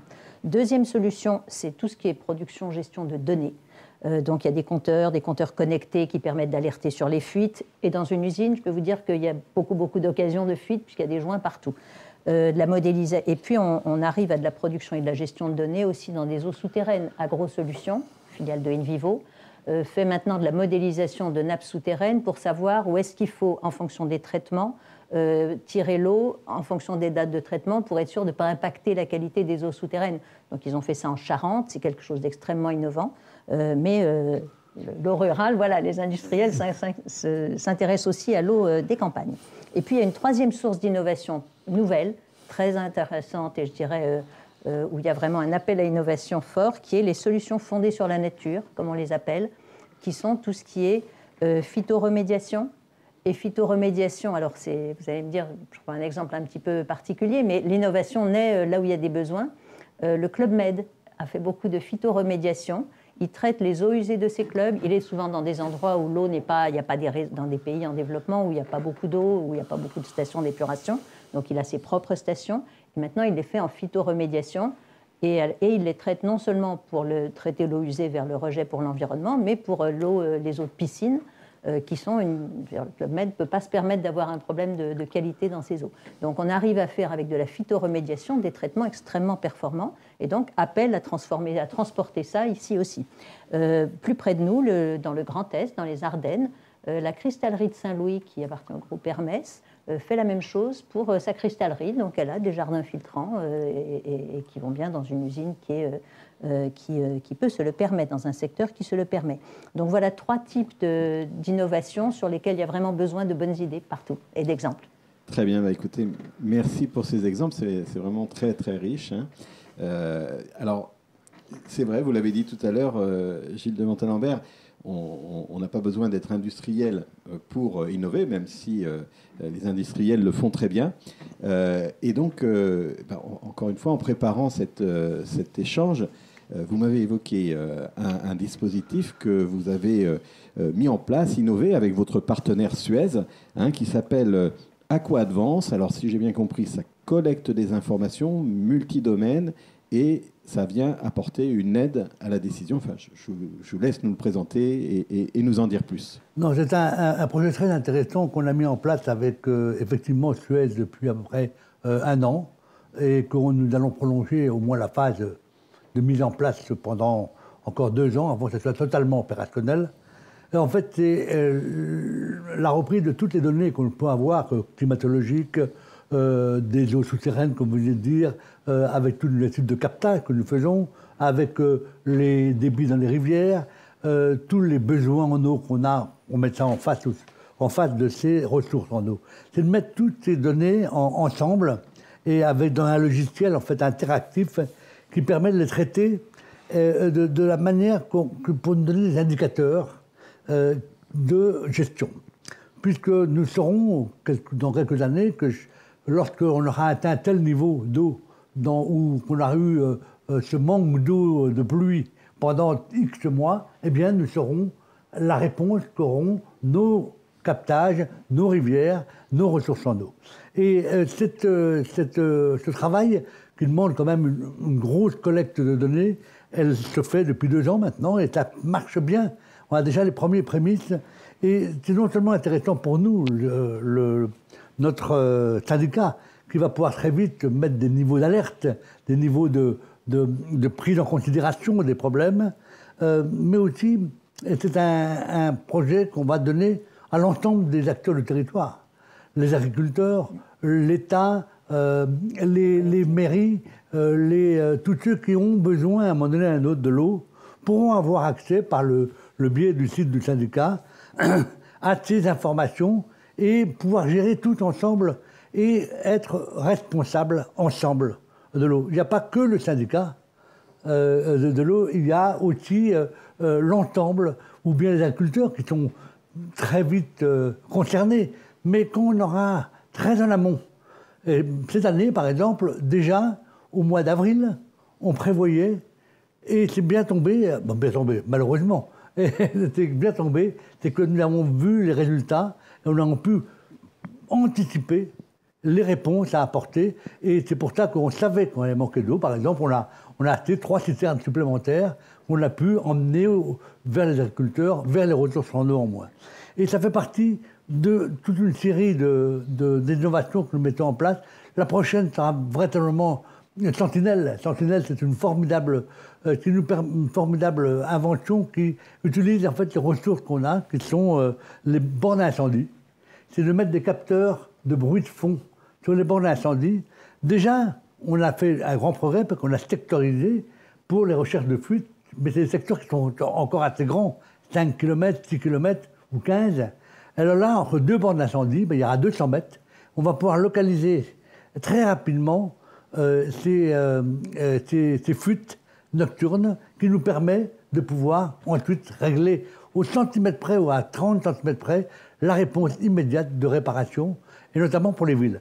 Alors donc ces deux éléments montrent bien, parmi d'autres, que nous pouvons répondre à des besoins locaux, à des besoins du monde rural et à ce changement climatique qui nous tend les bras. Actuellement, c'est ça que je dis, et il faut pouvoir y répondre. Très bien, bah écoutez, c'est fantastique. Alors les sentinelles à l'appui des bornes incendie pour nous préserver des fuites, c'est vraiment une belle expérience et une belle image. Voilà, alors Claire, une question qui nous est arrivée par mail. Quelle est... alors, d'abord, est-ce qu'il existe des dispositifs d'innovation basés sur l'intelligence artificielle dans le domaine de l'eau, bien sûr, mais et puis alors on me parle aussi, oui, de l'intelligence artificielle, mais à propos de la consommation d'eau potable. Je pense qu'on n'en était pas si loin que ça. Enfin, c'est peut-être pas de l'intelligence artificielle, mais dans l'exemple que prenait Gilles de Montalembert. Et puis la gestion des eaux pluviales. Voilà, intelligence artificielle, eau potable, eau pluviale. Intelligence artificielle, je dirais la limite entre ce qu'on appelle intelligence artificielle et traitement des données n'est pas mon champ d'expertise préféré. Mais oui, bien sûr, si vous prenez par exemple une usine chimique ou une raffinerie, enfin des usines qui ont des réservoirs avec des produits dedans et des tuyaux qui rejoignent, et des tuyaux de vapeur et des tuyaux... Et voilà. Vous avez un ensemble de capteurs. Ce qui se fait aujourd'hui, c'est qu'on équipe ce type d'usine d'un ensemble de capteurs un peu partout, avec, je ne sais pas, 1000 capteurs sur l'usine. Et après, le traitement de ces données va permettre d'alerter sur un processus qui commencerait à ne pas bien fonctionner avant qu'il ne cause des pannes. Donc on est en détection des pannes, en anticipation des défauts de fonctionnement. On voit une petite baisse de pression quelque part, on voit un petit défaut de qualité ailleurs. Et on peut dire, tiens, il y a ce process dans tel réacteur qui commence à pas marcher. Donc ça, c'est ce que je dirais, ça c'est de l'intelligence artificielle, je dirais. Je pense qu'au niveau d'un réseau, d'un collectif, on commence à avoir quelque chose qui ressemble à ça, puisqu'aujourd'hui AXA a déployé un système d'alerte des personnes. Donc là, on n'est plus dans le réseau, on est après le compteur, chez les gens. Un système d'alerte qui fait que sur 1,5 million de gens, dans l'exemple qu'ils ont commencé à déployer, dans le début du déploiement, ils ont un système d'alerte avec des compteurs connectés qui vont alerter les gens automatiquement en disant « vous avez une fuite ». Et donc, au lieu d'attendre son relevé tous les 6 mois pour savoir « tiens, pourquoi j'ai consommé plus », on leur dit au bout d'une semaine, peut-être quelques délais, « tiens, pourquoi vous consommez tout le temps ?» Et donc, ça, c'est de l'intelligence artificielle aussi, et il génère 8000 alertes par mois ou par semaine, je ne sais plus, mais enfin, chaque mois. 8000 alertes chaque mois, et ça veut dire 8000 fuites qui sont réparées mieux que tous les ans. Voilà. Très bien, c'est intéressant. Sur l'eau potable, il y a beaucoup de problèmes, et là, c'est des problèmes de chimie. C'est-à-dire qu'on est très, très conscient du fait que maintenant, il y a une problématique qui est particulière, c'est qu'on détecte des polluants dans l'eau à des teneurs extraordinairement faibles. On est au pico, il y a le micro, le nano et le pico qui est vraiment des dilutions extrêmes, mais on a des outils de détection qui sont très puissants. Et donc, on a ces enjeux maintenant de comment on traite des choses qui sont à peine détectables. Et donc là, il y a un besoin de progrès. Je pense qu'on en est là sur l'eau potable. Et puis sur les eaux pluviales, les eaux pluviales, oui, on a besoin de les recycler, en étant conscient du fait que, contrairement à l'époque d'Adam et Ève, l'eau pluviale n'est plus si pure qu'on croyait. Et les eaux pluviales, elles ramassent tout ce qui traîne dans l'atmosphère, donc il y a aussi un besoin de traitement des eaux pluviales. Et les industriels y travaillent. Je crois que c'est en Californie, il y a un exemple assez amusant, où il y a un traitement des pluviales, et la Californie, comme vous savez, est un endroit qui est de plus en plus frappé par la sécheresse, et donc ils produisent 5 qualités d'eau pour alimenter 5 réseaux dans la ville, je ne sais pas si c'est Los Angeles ou une ville à côté, avec des niveaux de traitement différents pour justement essayer d'ajuster au mieux. Alors il y a pour l'eau agricole, pour l'eau brute, pour l'eau industrielle, pour l'eau potable et pour l'eau en bouteille, je ne sais pas. Et donc ils ont en tout cas une capacité à faire des traitements très différenciés pour répondre au plus près et au moins cher aux besoins de différents consommateurs. Donc ça, voilà, c'est un exemple. On voit que la technologie progresse. Très bien, très bien. Je ne sais pas si l'aspect intelligence artificielle, mais ce que vous nous avez présenté était quand même très proche de cette notion. Hein, je ne sais pas si elle est artificielle, mais elle est réelle en tout cas. En tous les cas, c'est important. Alors, le virtuel présentiel, en ce moment, c'est tout pareil. Oui. Étienne Henriot, peut-être une réaction à ce stade. Oui, on a la chance d'avoir effectivement des interlocuteurs de qualité parce qu'eux aussi, ils ont de l'expérience. Et Gilles de Montalembert évoquait d'ailleurs l'acquis, c'est-à-dire que l'innovation, certes, il faut qu'elle s'appuie aussi sur l'acquis. Simplement dire une chose, une remarque sur ce sujet bien précis. On voit tous qu'on a ce besoin d'innovation et que l'on a des possibilités aujourd'hui, la recherche, etc., a permis ce développement de l'innovation et on sait qu'il y a encore des marges de progrès. Mais c'est vrai que la difficulté que l'on peut avoir, moi je suis dans un secteur où l'économie est un peu chancelante quand même, c'est que l'innovation, ça a quand même un coût.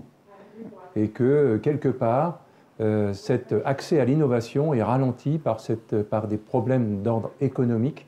Et c'est un petit peu dommage, parce qu'on peut prendre un peu de retard. Et il y a des choses formidables, enfin Claire en cité, M. de Montalembert aussi. Donc voilà, il faut aussi être conscient de cette difficulté, de cette inertie qui peut être perçue aussi quelquefois sur certains secteurs de l'économie. Mais, je veux dire, l'économie, elle est là aussi... et qui nous rappelle que, ben voilà, on ne peut faire qu'avec les possibilités qu'on a. Mais néanmoins, il y a des pistes très intéressantes et je remercie nos interlocuteurs de les avoir évoquées ce matin. Tout à fait. Alors, avec les possibilités qu'on a, les moyens économiques, mais l'appel à projet de l'Agence de l'eau Seine-Normandie est là aussi pour ça, pour appuyer les collectivités qui ont besoin de se lancer dans ces opérations. Alors, un autre point, un autre sujet, alors je ne sais pas si l'un des deux, je vous me direz, j'espère peut-être que l'un des deux. Alors on parle maintenant de sciences participatives aussi, en termes de sciences participatives. Alors sciences participatives, on vient s'appuyer sur le réseau, alors parfois de connaisseurs, d'experts, mais aussi du public. Ça peut avoir des éléments très forts. En ornithologie, il y a des actions très importantes qui ont été menées dans ce domaine-là. Voilà. Est-ce que l'un d'entre vous a un exemple dans ce domaine-là, en sciences participatives? J'en ai un, je ne suis pas sûre que vous l'aimiez beaucoup, mais Étienne Henriot, c'est les pisseurs de glyphosate. Oui. Qui viennent, alors c'est pas que pour l'eau, parce qu'ils boivent et ils mangent, donc on ne sait pas d'où vient le glyphosate, mais en tout cas ils vont faire tester leur urine pour témoigner qu'ils ont un certain nombre de polluants dedans, enfin essentiellement le glyphosate. Donc mais c'est quand même d'une certaine façon, alors c'est des gens motivés, mais la science participative introduit toujours un biais, c'est que c'est toujours des gens motivés. Pour le comptage des oiseaux, c'est les gens motivés, et pour les pisseurs de glyphosate aussi. Et donc, c'est vrai qu'on voit, c'est un bon signe, parce que on parle de bien commun, l'eau c'est un bien commun, et le fait qu'il y ait ces sciences participatives montre que la population se saisit de cet enjeu. Donc, qu'on aime la façon dont c'est fait ou pas, si c'est fait rigoureusement, ça témoigne d'un intérêt, d'une attente, et donc ça oblige les collectivités et les entreprises à répondre, me semble-t-il. Oui, alors, c'est vrai que je pense que c'est un élément essentiel, mais c'est toujours très difficile de gérer le participatif, comme on dit, et notamment la gestion participative. Mais je pense qu'elle est essentielle, parce que je me rappelle de 2 ou 3 exemples, notamment lorsque je parlais d'innovation technologique, et puis il y a des innovations aussi organisationnelles. C'est par exemple, de mettre des services supplémentaires auprès des maires. Et lorsque le SPANC est arrivé il y a quelques années, qui a été une levée de bouclier de la part de beaucoup de ces maires qui ne savaient pas très bien comment s'y prendre devant le service public d'assainissement non collectif. Et nous avons pris au Sésame la compétence pour décharger les maires de ce travail. Et on ne savait pas beaucoup plus que les autres. Alors donc, et à ce moment-là, l'Agence de l'eau avait organisé des rencontres entre les différents SPANC qui se créaient les uns les autres. Et c'était très passionnant. Et là, on a mis en réseau l'ensemble de comment on pouvait organiser, comment on pouvait faire en sorte que les mairies et que ça marche. Et c'est long et c'est pas simple. Eh bien, ça a marché. Cette participation de tout l'ensemble des SPANC de Seine-Normandie a permis notamment au nôtre, de bien fonctionner. Et je regarde l'exemple flagrant. On était 92% des assainissements non collectifs étaient hors normes il y a 15 ans. Aujourd'hui, on est à 45% hors normes. On a gagné 1 sur 2 qui est maintenant aux normes.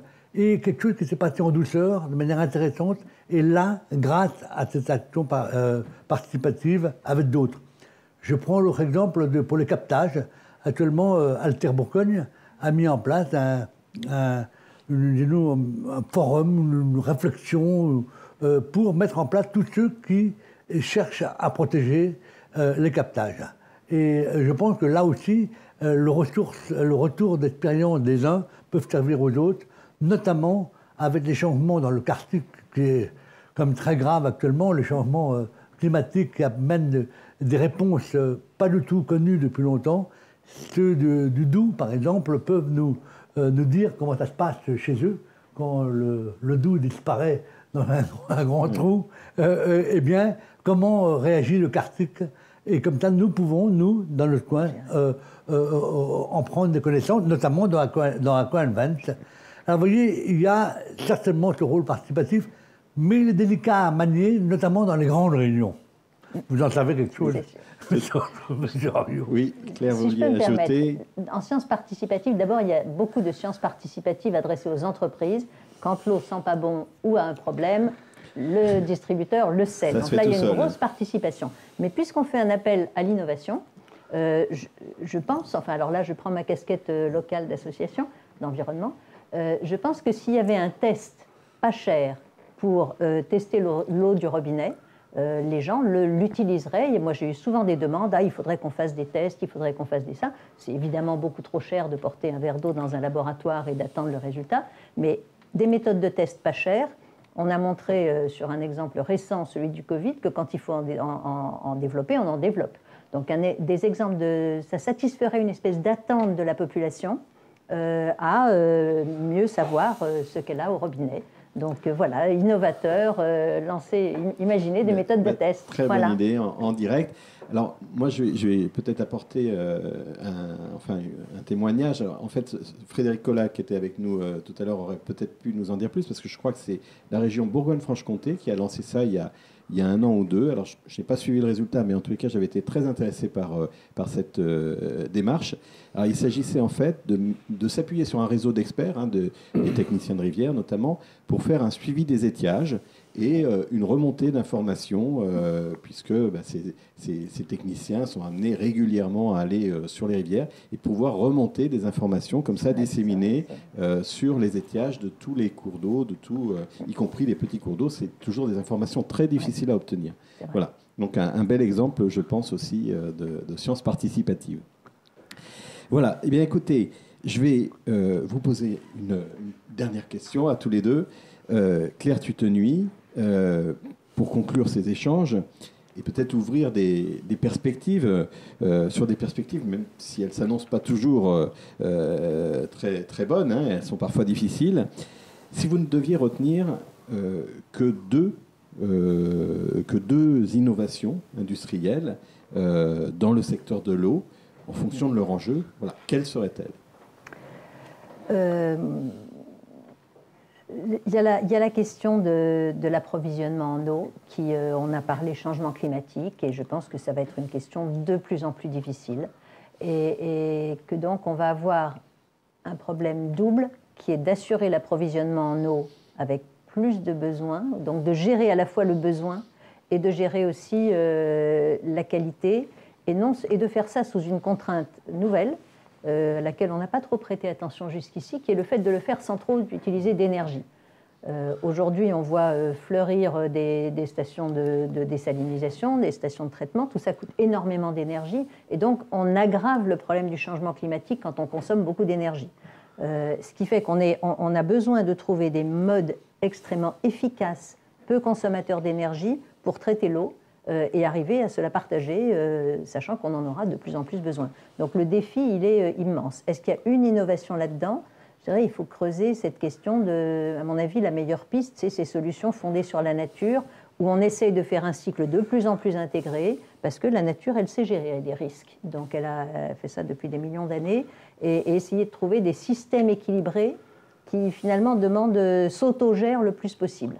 Et ça, c'est un enjeu qui est assez compliqué, parce que ça suppose de prendre en compte, d'intégrer là encore énormément de facteurs. Peut-être le deuxième, ça va rejoindre un petit peu, c'est tout cet aspect holistique des impacts santé. On voit bien qu'aujourd'hui, l'état de la biodiversité, du changement climatique, de la biodiversité et de la santé sont extrêmement liés. Je veux dire, l'épisode du Covid a appris ça cette année. Ça devait être l'année de la biodiversité.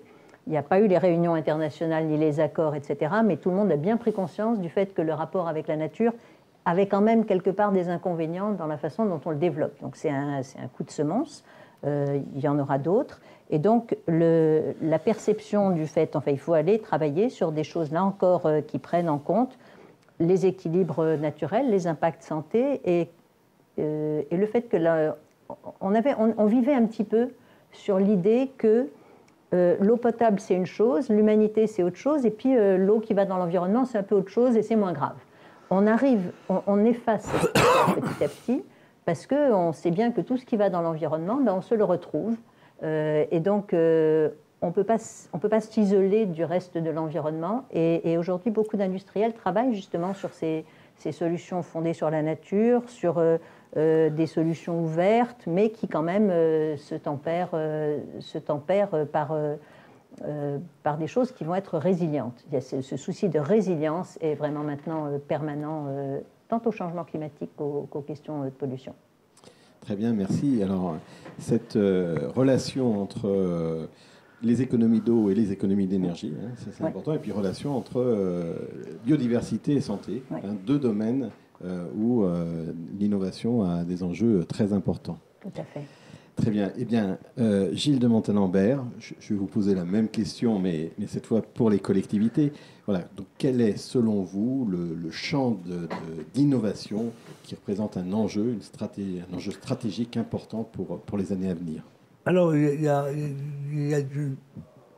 s'il faut en choisir que deux, parce que j'en ai plus que ça, mais si on en choisit que deux, j'en prendrai une qui va faire vraisemblablement l'unanimité de tous et une qui posera un peu plus de questions. La première, c'est le traitement des boues de traitement. Que ce soit le traitement des eaux usées ou que ce soit le traitement de l'eau potable, parce que ça dégénère des boues. Et ces boues vont poser de plus en plus de problèmes. Le Covid-19 nous les a montré de son acuité en interdisant les épandages. Clair, net, du jour au lendemain. Et donc, c'était prévisible qu'à long terme, on allait terminer, dépendre les boues d'épuration dans les champs. Mais ça va demander une vraie innovation, à la fois technologique, savoir à la fois de marché, qu'est-ce qu'on va faire de nos boues. Dans l'appel à projet que vous avez fait là, le dernier mot, c'est l'économie circulaire. Ouais. Il va bien falloir qu'on fasse quelque chose. Avant, elle les utilisait pour amender les prés, et maintenant les champs, et maintenant, il va bien falloir en faire quelque chose. Et alors là, je pense qu'il y aura une grande innovation, ou plusieurs, à chercher à tout azimut. Technologique, organisationnel, économique. À quel coût nous allons traiter ces boues. Et je pense que ça va être un des éléments primordiaux pour protéger la nature, certes, mais aussi pour protéger les hommes, parce que ça peut être des produits qui sont de plus en plus chargés. Oui. Vous l'avez dit tout à l'heure, on va jusqu'au pictogramme maintenant pour aller chercher des hormones ou bien des virus ou des particules tellement fines qui peuvent porter un problème à la santé humaine. Et le deuxième sujet, c'est pour ça que c'est... Pensez-vous qu'on va continuer avec le changement climatique, avec de plus en plus de normes? On recherche actuellement, l'ARS de Bourgogne recherche, de Côte d'Or, recherche de 350 pesticides, des dérivés des pesticides maintenant, et puis des métaboliques des pesticides, c'est-à-dire des morceaux, et nous demande de les traiter. Le traitement pour faire de l'eau potable coûte de plus en plus cher en énergie, en capacité et en coût. Coût terrible. Est-ce qu'on va continuer à amener de l'eau chez les gens, aussi pure, aussi belle, aussi chère qu'on le fait actuellement, pour qu'elle aille dans les cabinets, pour laver le sol, pour arroser le jardin, laver la voiture, qui sont les grosses consommations d'eau. 4% de l'eau est utilisée pour la cuisine et boire. 4 autres pourcents pour se laver. Bon, mettons 10%. Sert vraiment à la santé humaine. Le reste, ça sert à la santé du carrelage, à la santé de la voiture et à la santé du jardin. Alors, est-ce qu'on va continuer longtemps ce système de se trimballer partout? Nous avons un réseau de 800 km. 800 km. Tantôt, on met 4 jours, 5 jours, voire plus, pour aller du point de la ressource au point de livraison. Tellement de territoires ruraux sont étendus. Est-ce qu'on va continuer à emmener de l'eau à un prix qui devient de plus en plus cher, de plus en plus difficile à contrôler le long du tuyau et à l'arrivée? Et je pense que la différenciation entre l'eau sanitairement propre et l'eau potable va arriver un jour. Ça le fait dans beaucoup de pays déjà dans le monde. Eh bien nous, ça va nous rattraper. Ça l'était au Moyen-Âge, et ça va nous rattraper. Mais avec la technologie, avec une bonne organisation, un bon management, on peut arriver. Pas partout. Il est fort probable qu'en ville, on ne puisse pas faire une différenciation. Mais à la campagne, on peut trouver des systèmes qui permettent de pouvoir une différenciation de cette eau potable utilisée à 10% et les 90 autres pourcents utilisés à d'autres fins que la potabilité. Alors donc je pense que ça va être le grand enjeu. Personne ne veut retourner au Moyen-Âge, c'est certain. Aller au puits, chercher de l'eau pour boire. Non, je ne pense pas qu'on veut retourner là, mais je pense qu'il va falloir réfléchir déjà à consommer moins, à perdre moins, ce qu'on fait déjà, et peut-être aussi à traiter moins l'eau, et mieux traiter l'eau potable, et moins traiter l'eau qui fait à d'autres usages. Donc, réfléchir au multi-usage de l'eau potable va être le grand enjeu, à mon avis, des années futures. Il est dans une grande partie du monde, et ça va, nous aussi, en France, dans nos régions rurales, y porter. Je n'aurai d'autres enjeux, mais ces deux-là, je pense, va nous suffire, je pense, pour vraiment être sensibilisés au fait de l'innovation, non seulement technologique, je dis, mais il y a tout le reste qui va avec, la gestion, comment faire, surtout la gestion de la vision à long terme. Parce que les réponses qu'on pourra apporter, ce n'est pas pour demain, c'est pour après-demain. Et donc c'est pour en 2030, en 2040. Moi, dans le syndicat du Sésame, on a déjà des ressources qu'on a monopolisées pour 2042, qui seront disponibles en 2042. Mais je pense que c'est le temps qu'il faut, 20 ans, pour mettre en place ces technologies, ces nouveaux enjeux à terme. Je pense que très bien, merci pour ces éléments, ces témoignages. Donc l'eau, le multi-usage de l'eau, et puis j'ai noté aussi quand même un enjeu de gestion économe de cette eau qui revient tout le temps. Sur les boues aussi, un enjeu très important. Et je rappelle que dans les mesures d'urgence prises par le comité de bassin, il y a des aides aux collectivités pour l'hygiénisation des boues, puisqu'on peut quand même toujours valoriser en agriculture ces boues après hygiénisation. Ce qui est interdit, c'est d'utiliser des boues qui ne seraient pas hygiénisées. Mais ce n'est pas le cas. Ce qui commence à se faire aussi, c'est de les utiliser pour produire du biogaz. Donc il y a maintenant des installations de traitement d'eau qui sont à peu près autonomes en énergie parce que justement, une première étape, c'est de les mettre en méthanisation. Et donc je ne sais pas si vous en avez dans votre syndicat. On en a un petit peu. Mais ça commence à venir et ça fait partie de la bonne gestion des deux enjeux. Méthanisation, digestion aussi dans les process d'assainissement. Étienne Henriot, vous vouliez intervenir? Oui, sur ce sujet particulier, je me plais à redire régulièrement que l'agriculture a vocation à recycler bien sûr, les déchets organiques. C'est la base. Ouais. La problématique que l'on a, c'est qu'effectivement, il n'y a pas forcément que des déchets organiques, il y a d'autres éléments. Donc l'hygiénisation peut apporter une solution sur les problèmes, justement, de bactéries, de choses comme ça. Par contre, sur les métaux lourds, ça ne solutionne pas la question.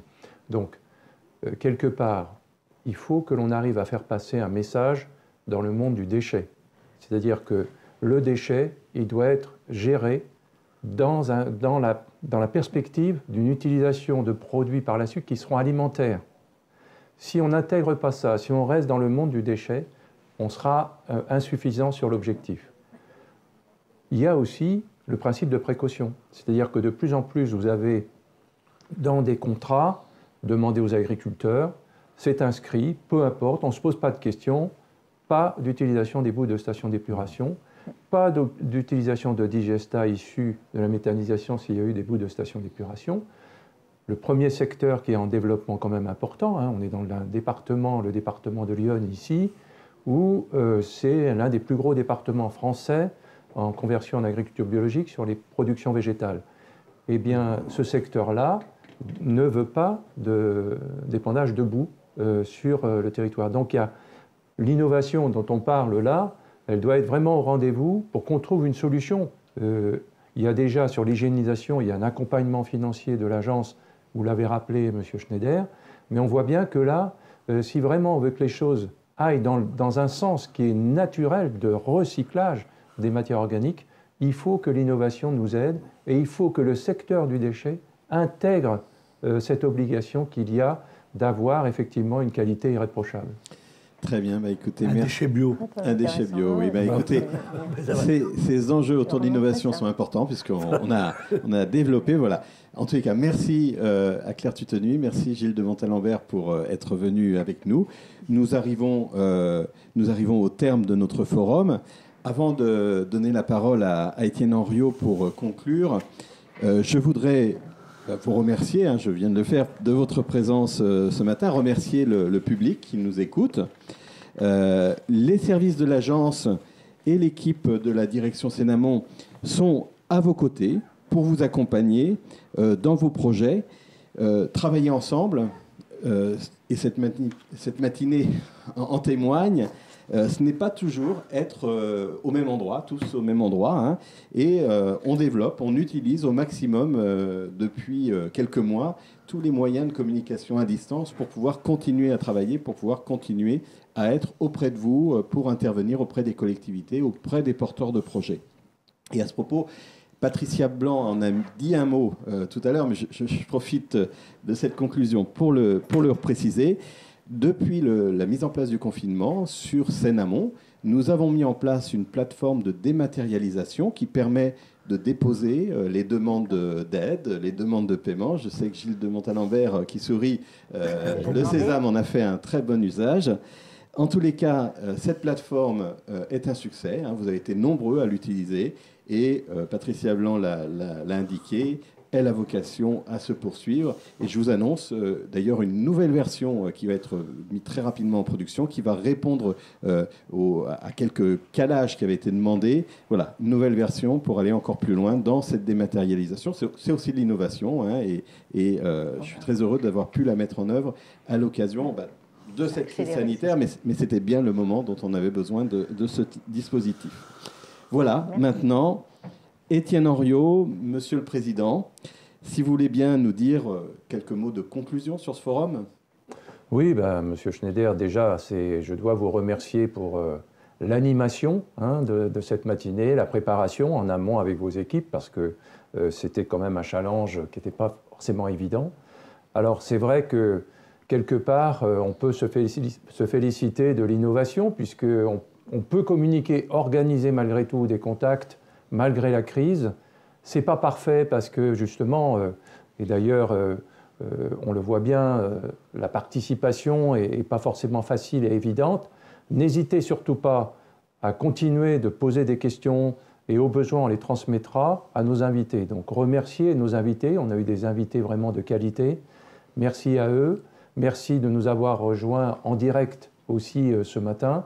Et ce qu'ils ont dit est important, hein. Je pense qu'on va pouvoir aussi réfléchir sur les pistes qu'ils nous ont offertes ce matin.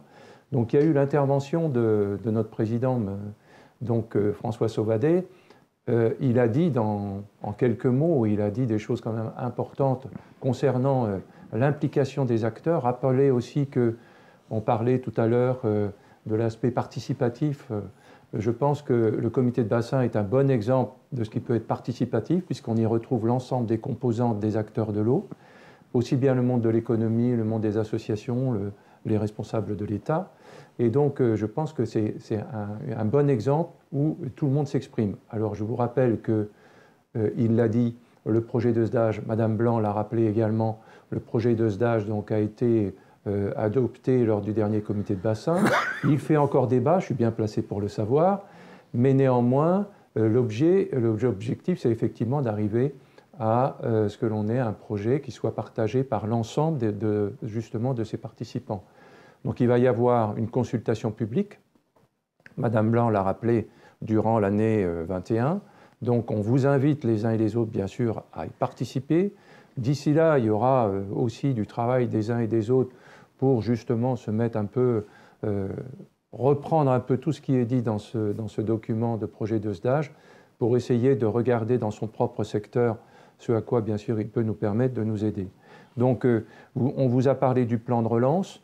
Donc, ça fait partie des événements qui étaient liés pas forcément qu'au Covid au départ, hein, puisqu'il y avait cette volonté de l'État de le faire. C'est normal que dans le domaine de l'eau, l'agence se soit inscrite bien évidemment dans cette politique. Elle y a rajouté son plan de soutien. Ça a permis d'envisager, et ça a été validé par les élus, d'augmenter la contribution par rapport à tout ce qui se fait dans le domaine de l'eau. Et donc des choses qui ont d'ailleurs été évoquées par les uns, par les divers intervenants. Donc moi, ce que je voudrais dire peut-être en conclusion, c'est que donc, au travers de ces événements comme les forums de l'eau, on n'a pas la prétention de répondre à toutes les questions d'actualité, mais néanmoins, c'est là pour suggérer des choses et puis faire preuve de témoignage par rapport à tout ce qui se fait dans le monde de l'eau, avec tous les usages. On est tous très, bien sûr, inquiets, ça a été dit, par rapport à l'aspect qualitatif de l'eau, par rapport à l'aspect quantitatif avec le changement climatique. On est là face à des défis, bien sûr, très importants. Moi, j'appartiens à un secteur, c'est vrai, de l'économie qui se pose beaucoup de questions sur ses propres activités. Mais néanmoins, justement, je pense que c'est aussi un secteur qui peut être une source de solutions pour toutes ces questions-là. Et on voit, enfin, Madame Tutenuit l'a rappelé par rapport au secteur important de l'industrie, donc des gros acteurs, pour qui c'est une problématique permanente. Et puis enfin, Gilles de Montalembert, avec Nicolas Juillet et Frédéric Collas, ont rappelé le rôle éminemment important, bien sûr, des collectivités, les responsabilités, le rôle qu'ils ont. On est quand même tête de bassin. Donc on est plutôt dans un milieu rural, même s'il y a des grands acteurs de l'économie présents sur notre territoire. Mais néanmoins, on est quand même dans un milieu rural. Et Gilles de Montalembert rappelait l'importance de la territorialité des actions. Et ça, je pense que l'agence là-dessus est conscient aussi de cette exigence, au regard, bien sûr, ne serait-ce que des agences territoriales que nous avons. Merci Étienne, merci à tous. Merci à Anne-Sophie Ballard qui m'a aidé à préparer ce forum, ainsi qu'Antoine Rollin, Sébastien Redouté, Isabelle Arbouche. Voilà, j'en profite pour citer les personnes de mon équipe qui se sont mobilisées sur ce sujet. Et puis encore une fois, merci à tous. Et merci à TV. Et merci bien sûr à toute l'équipe de la TV de Lyon. Voilà. Eh bien, je vous remercie en tous les cas pour votre attention et puis je vous donne rendez-vous pour un prochain forum, peut-être dans des conditions différentes, mais je pense que c'est une très belle expérience, ce forum aussi, auprès de la TV de Lyon. Merci à vous.